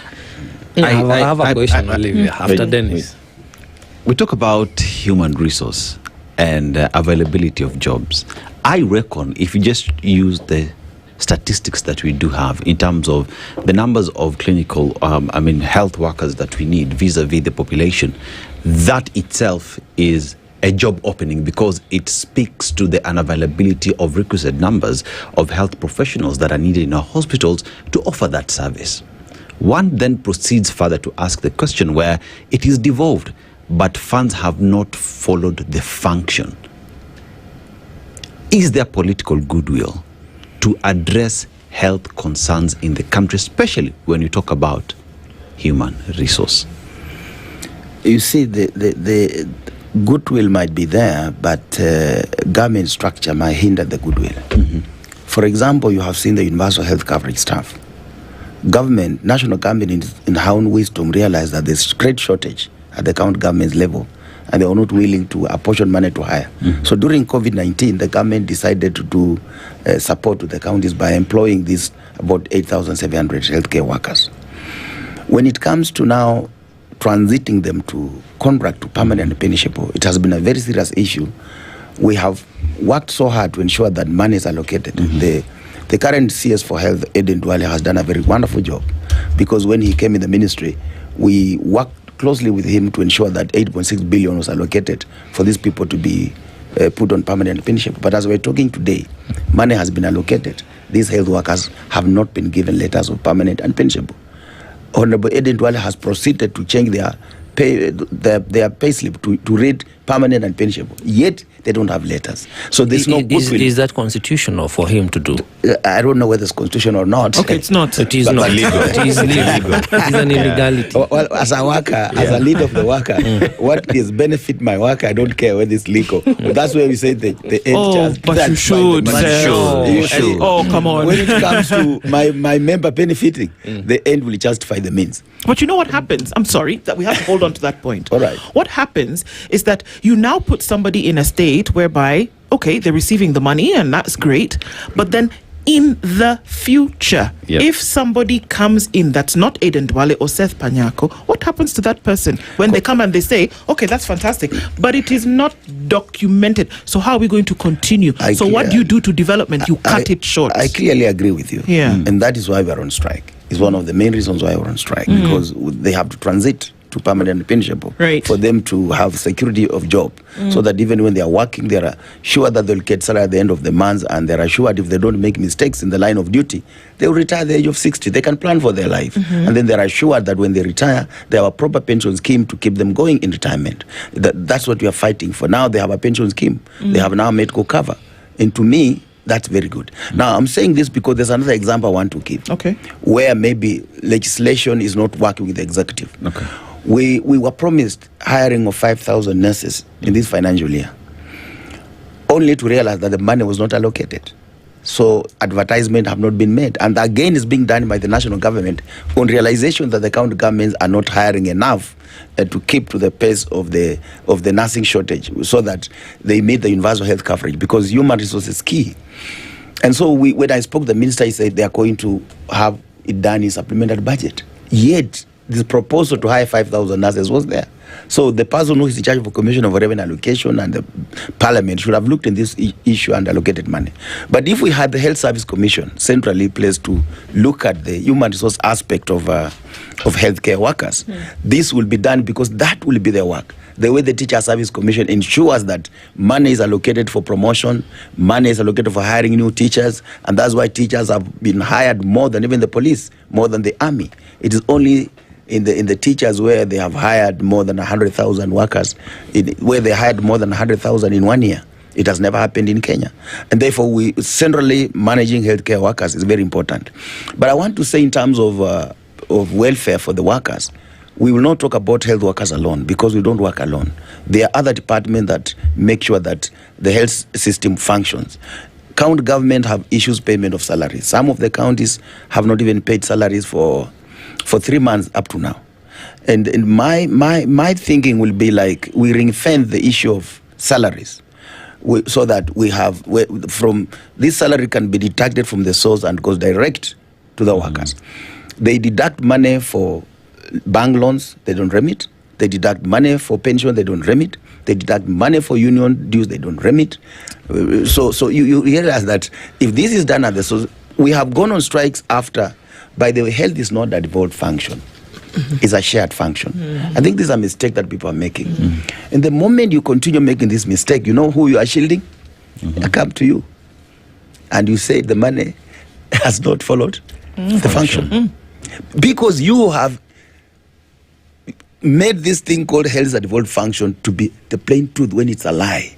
Health is a shared function. And in a shared function, there's responsibility of ensuring that that function continues to operate optimally, remains with the national government. And therefore, health being a shared function, and that is why national government, knowing that it's a shared function and the responsibility remains with them, that's why they hired UHC staff.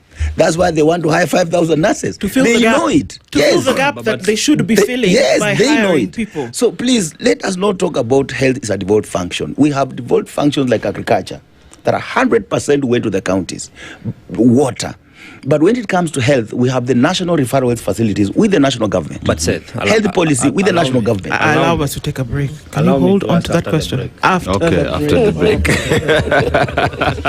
We're looking at the clear disparity between the need and the provision of the same need this morning, and that's a Healthy Friday conversation. We'll get to cracking at the bottom of it, hopefully by the end of this conversation, and Joe with his hot question. We'll come back after the short break. Olivia and Seth are here with us this morning to then be able to open this up. We'll continue after this.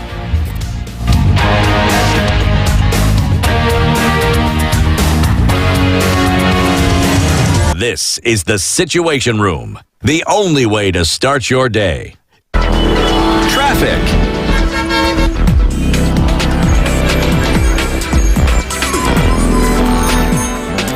All right, still continuing this morning, and that traffic, I was just looking a quick look at the Southern Bypass, and that has increased. Seems that there was... there is some hold up there, and it seems that there was an accident that's holding things up. Now we're looking at in and outbound traffic on the Southern Bypass this morning, and it doesn't look really pretty. If you've not gotten on the Southern Bypass this morning and you think you might want to delay that a little bit because it's still a hold up, and that some of that is seeping on to Mombasa Road this morning with inbound traffic towards the CBD, and it's still busy as you come off of North Airport Road. A little bit of that towards Outer Ring, but we're starting to see that dissipating. Gong Road has some traffic. It's going in and outbound to the city as well, and as you come off the Thika Superhighway, more or less fine. That Southern Bypass is what we're watching this morning. All right, let's talk and keep things moving. SpiceFM KE on X, hashtag the Situation Room.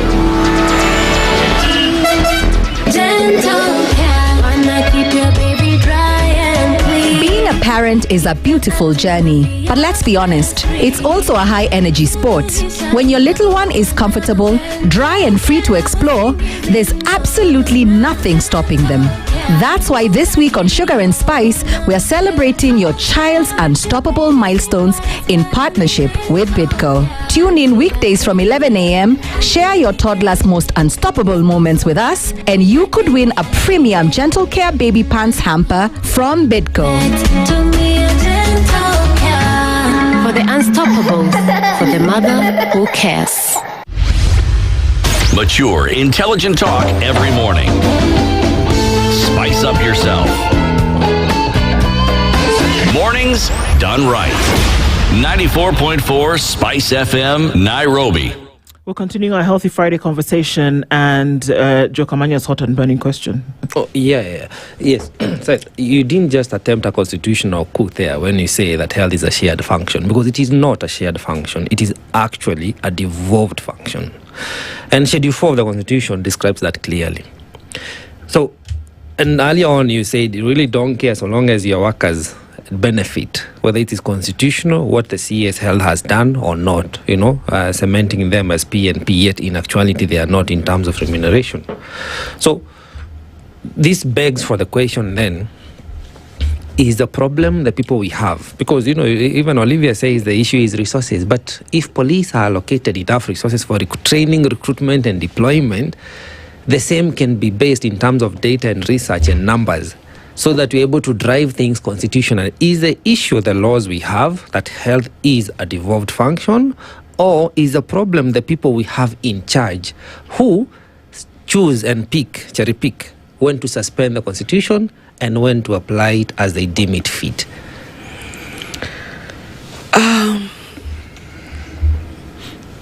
I think the problem we have is prioritization of the by the resources people. Yes. Because the law is clear. Yeah, the prioritization. And also in a bit, the way we interpret the constitution and implement the systems. Because law can be there, but how we implement and how we respond to the need is important. So I just believe we have not gotten structures in Kenya that work for us in terms of how it was devolved in the statement of the constitution, but vis-a-vis how it ought to be. So the proper channel that gives us the best service in healthcare has not been found, because you can't talk of service when the workers are always not paid. They are on strike.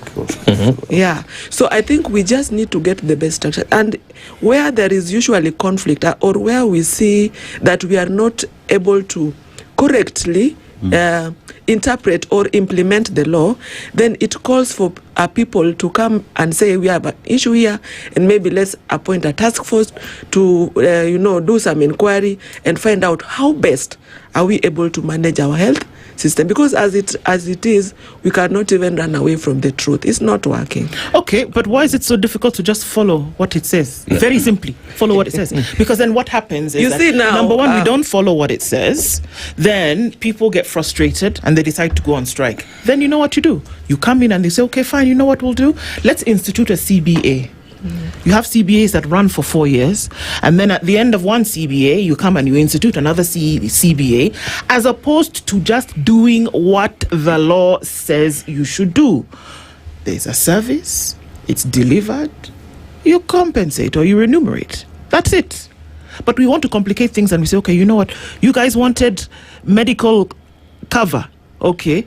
You guys wanted paternity leave. Okay. You also want to actually be paid on time. Let's have a CBA. Come on. That's exactly what we're saying. Let's have a CBA. And then at the end of that CBA, you know what? 40% of that CBA we didn't do. Then we send them to the streets. That's exactly what's going on, because we just don't want to do the right thing. But then now we're saying, so because we don't want to do the right thing, let's institute a CBA. Let's institute a task force to go and figure out how we should actually come back from doing the thing that we're supposed to do. Then we are running round and round in circles, and somebody suffers. Why is it so difficult, Seth? There's no single country in the world that has done what you're saying, my friend. It cannot happen. Workers must always fight for their rights, even in the most developed countries, even in America. You must understand that I'm tinging this with sarcasm, because what I'm saying is exactly what's happening in Kenya. I agree with you. People are not doing what they're supposed to do, then you enter into a CBA. We go back to the basics. You remember I said that in Abuja Declaration, 15% of national budget is supposed to go to health. Now, how much goes to the county governments? It's 15%. So if county governments must give optimum health care and meet the minimum, you'll say the minimum healthcare services that is okay for the population, it means the entire 15% they are getting should go to health, which is not practical. So that's why we're saying if health is centralized and human resources managed, we will not be fighting about just roughly employ more nurses, do what we'll be saying, allocate at least, maybe if you're doing 4%, we say, can we allocate 8 this year? So when you allocate that 8%, then we come and say, out of this 8%, how many more health workers are you going to employ? But today as we talk, every county is doing what they have to do. And practically speaking, maybe in the past people are not keen about health, because the last hiring that took place with the national government before transfer, not devolution, before transfer of functions. I'm very keen with the language I use. There's nothing like devolving a function. There is something like transferring a function. Before the transfer of health as a function, part of the health as a function of the county government had just hired 300 nurses for the entire republic. So if maybe, I'm saying maybe, the county governments are given enough resources, they can do better than what the initial county government did, national government did, because a governor I keep referring to Honorable Mutua because he did something that nobody else has done. He was the only governor that hired 800 nurses at a go. He found a population of 400 nurses in Machakos. He hired 800 on the spot, and they went to 1,200. And they have tried to maintain that population of 1,200 nurses in Machakos up to now. So it is possible? It's very much possible. Very much possible. Why is it not happening in the other 46 counties? No, priorities. By who? Who is this that is relegating what you're identifying as a key priority for the national health system? Because remember, as you rightly put it, the person who suffers is not just the nurse who is not employed. It is also the patient who does not get the services on time. The child mortality we are talking about, we are saying we could have saved a life of a child, an infant, at birth, if only a health care provider was present. So if you look at it from that macro perspective, we must answer this question, if not today, but very soon. I think who is this that is relegated? I think she are responsible for this health. She already done that. And you see, we have 48 of them. Right. And he's talking of only one out of 48. It means bringing these people together to make common decisions that is going to further the healthcare sector is important. And the question is, who is going to do it? Okay.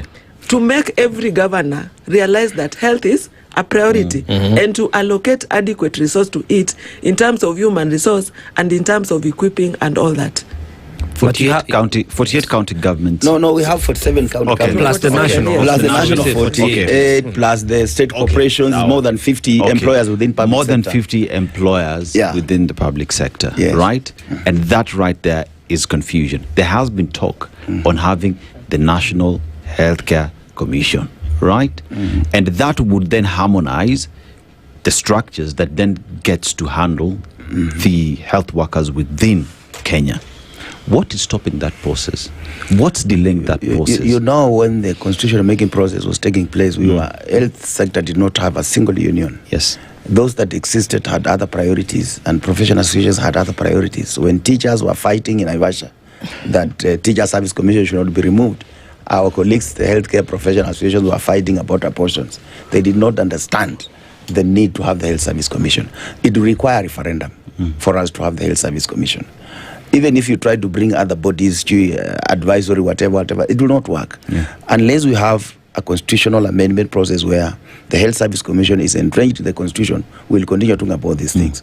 And I was talking to my colleagues the other day and told them the greatest responsibility lying ahead of us after this strike that we have, and we have our CBA, is to go for a referendum. Let us try it. Let us fail. Let Kenyans fail us. Then we tell the Kenyans, now, don't complain about poor health services. And Seth, as we just piggyback on that, then, if you talk about healthcare, you talk about Wananchi. Wananchi are so concerned about healthcare as we speak right now.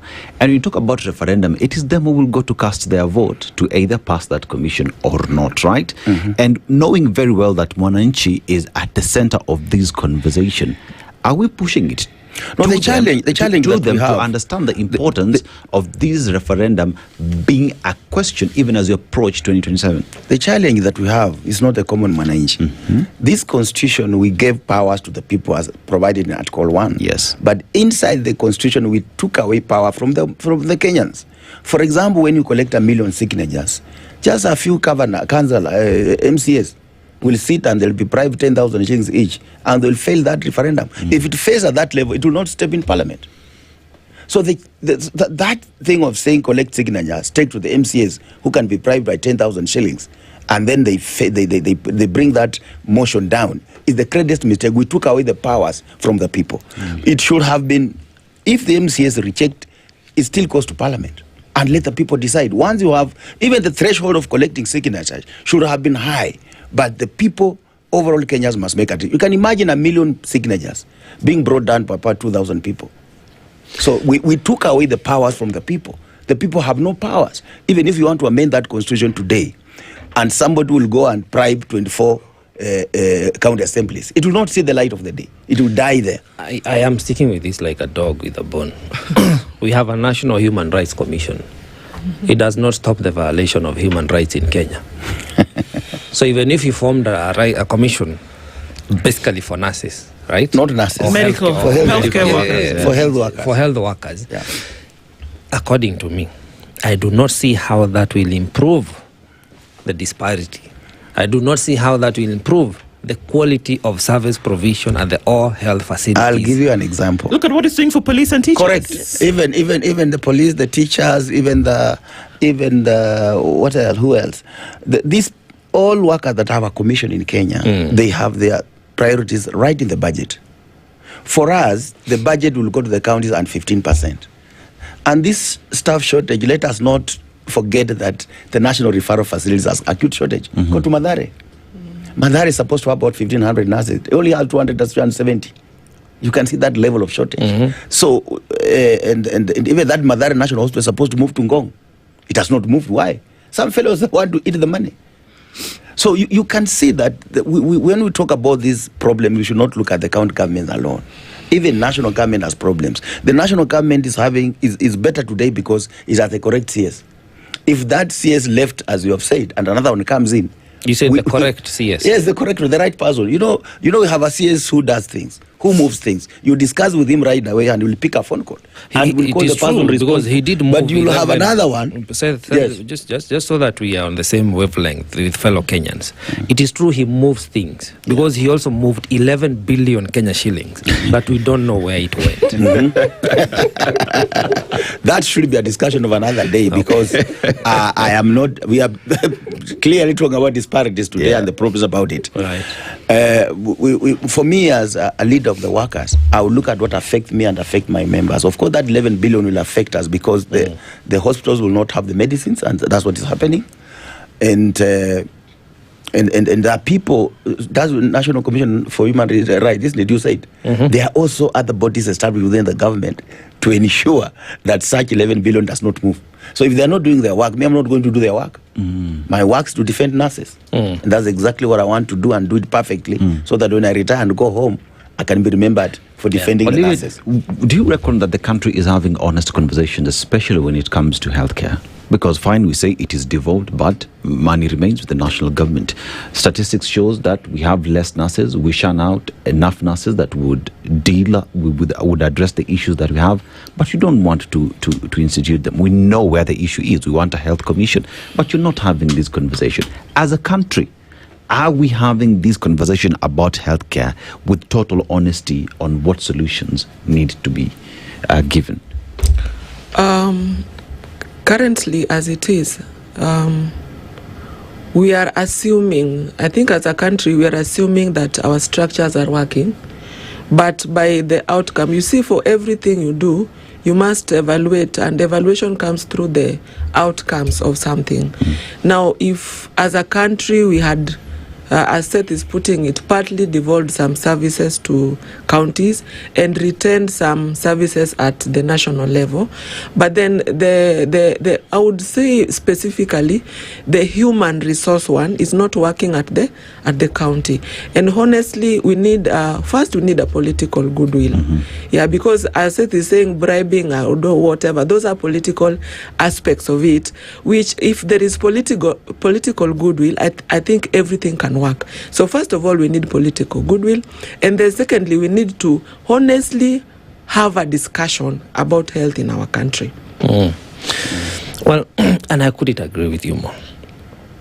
But while at it still, when you look even at the national facilities that get direct budgetary allocation, pick Kenyatta, pick Moi, they're not doing any better.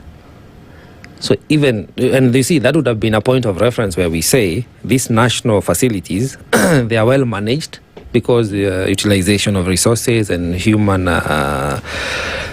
resource allocation is appropriate or adequate as per the times. Then we can use that as a benchmark and say, perhaps indeed we need to revert to not devolving the health care function.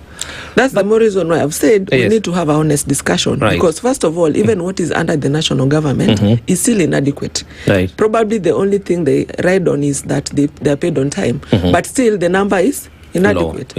So that it means that we are, as a country, we need to reassess. That paying on time is not something can take for granted. Yeah. When you look at almost 60% of our industrial actions emanates from non-payment of salaries. Really? Yeah, so 60% of industrial actions. After devolution, it's the first time health workers went on strike for non-payment of salaries. Non-payment of salaries. And not just late payment, but non-payment. Non-payment. Okay. If you stay for 3 months without payment, we have like employees in Kajiado here. They were hired in January. They have not earned salary up to now. How do you expect them to be surviving? That never happens in national government. And you expect them to be reporting on duty. And that is why we are saying the Health Service Commission is not a national body, nor a state account body. Yeah. Because we expect it to have representatives from the county government and the national government. And her responsibility of that body will be strictly to do the health human resource policy, looking for funds, both from the budget allocation and even looking for funds to ensure that health runs in this country. We have a good example. I keep saying Moi Teaching and Referral Hospital has been a good example for many years. When Dr. Barasa was the CEO, and you see when he left, we had some changes. And we started going back to the issue of non-remittance of statutory deductions, what and what. And of course, there is something that was introduced in a public health sector called e-system, the e-citizen. You know, that thing takes all the money from all our public health facilities. No one wants to talk about it. Yeah. When that money rarely comes back. And that's why our problems, even in Kenyatta National Hospital, let us not fear saying the truth. Kenyatta National Hospital is having problems with medication. There is no medicine in the hospital, not because the money is not being, because money for buying medicine comes from the patients. Yes. Not because money is not there, but money is being centrally collected. With that money cause, it's not coming back. The same applies to Moi Teaching and Referral Hospital. And if this does not change, we are bound to continue to have this shortage of medicines at a very high level compared to what it used to be in the past. Well, we could talk about problems until the cows come home. But until we start thinking of how to formulate solutions, nothing is going to change. Clearly, there is no clear path to a possible foreseeable solution because we keep, shifting the goalpost. Well, some of them are very easy, my friend. Just change the e-citizen. Let the money be spent at the source so that medicine can be bought the way it used to be. Yeah, but there is an underlying note that there is political interference. Correct. So it's not as easy as we are putting it, but clearly we can see the problem. But let me ask you, sir, if today Olivia and I had the powers to make you the CS of health, are there things you would do differently at the policy level? It doesn't have to be you as a person, but I'm saying if we had the right person who understands the mandate of the healthcare ecosystem first, and the mandate they have as the person in charge of the health system in Kenya, the healthcare ecosystem in Kenya, perhaps things would change. Are there things you do differently? You see, doing things differently depends on what we have all been talking about, the structure and the systems of governance. You see, it will depend on how I relate to the appointing authority. The current CSS we have, unfortunately, you can't compare them with the ministers we used to have. These are people who have no powers. So it depends on the kind of CS, and that's why I'm saying Honorable Eden Twaleka from the political success. He was not a political failure. He was plucked from his seat as a senator and was made as a member of parliament. So when he speaks maybe to the president, there's that level of respect of each other and friendship, and maybe the president listens to him. But if I'm the president and I pick you from somewhere I think you are suffering and I make you a CS, you won't even face me and address the issues affecting my ministry. So it's not easy for the current arrangement. Africa is not ready for CSS. We picked the American system and brought it in Kenya. And that is the problem that we have. Olivia doesn't we need agree. ministers. Olivia doesn't we need agree ministers.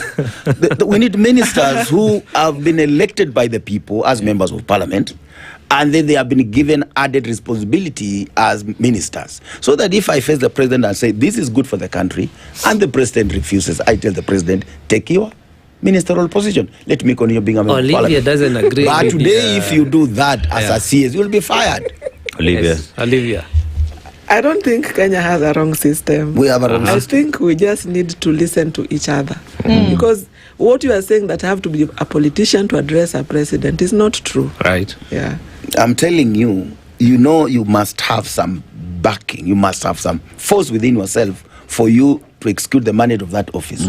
But when I'm electing you as my secretary, it's called cabinet secretary. We were not stupid when he said cabinet secretaries. Why did you move from the minister to cabinet secretaries? Who is a secretary in your office? I mean, so would this be? you see that? You see, the bigger question here is the cabinet secretaries in office are there and given that mandate by the people of Kenya.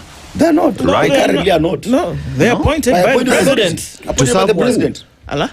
To serve Kenyans. To serve Kenyans. To serve Kenyans. And that means to work under the executive. at the point where you as a cabinet secretary know very well your mandate is to deliver to the people of Kenya, but political undertones is stopping you from doing that. But if we're being honest here, when we talk about appointments of cabinet secretaries, they're made by the president and most often look like awards. Yes, and you can be fired anytime. So, Olivia, could this be what you say? Issue is not how we appoint people, is the people we put there are people who do not have interest of wananchi at heart. Let me ask you a question. Ask. No. You see, we had Nakumicha in the Ministry of Health.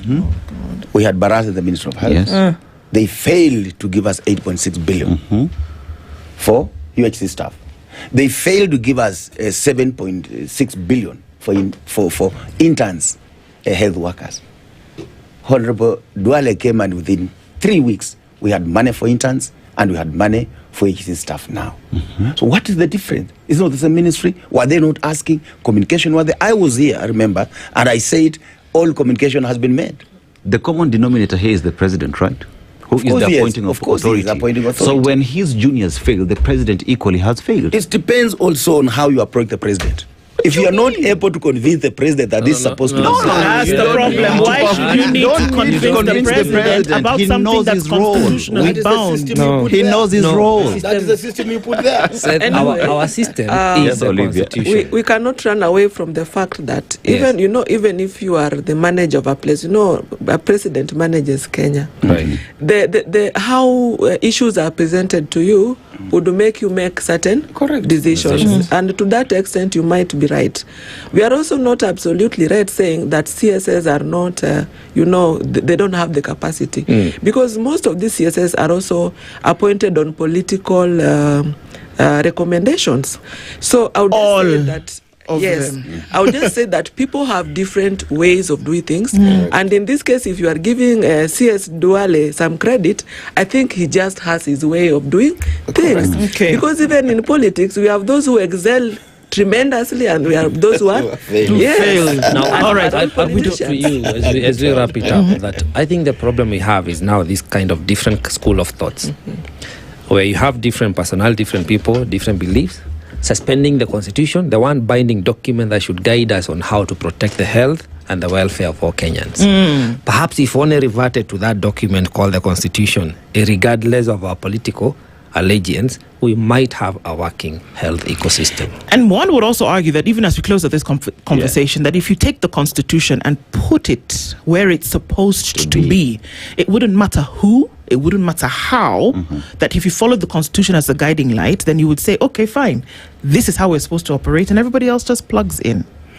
Olivia Okoh is the Chief Executive Officer of the Commonwealth College of Medical and Related Studies. Seth Panyako is the Secretary General of the Kenya National Union of Nurses. Thank you for this Healthy Friday conversation. It is clear from this conversation that there's a lot of work to be done and we cannot stop engaging. Good morning. Thank you all for being here. In the Situation Room this week, we talk again Monday, God willing. It's going to be a cracker of a weekend. We'll be here for it. Good morning. It's 10 o'clock. The latest news from around the world. 94.4 Spice FM.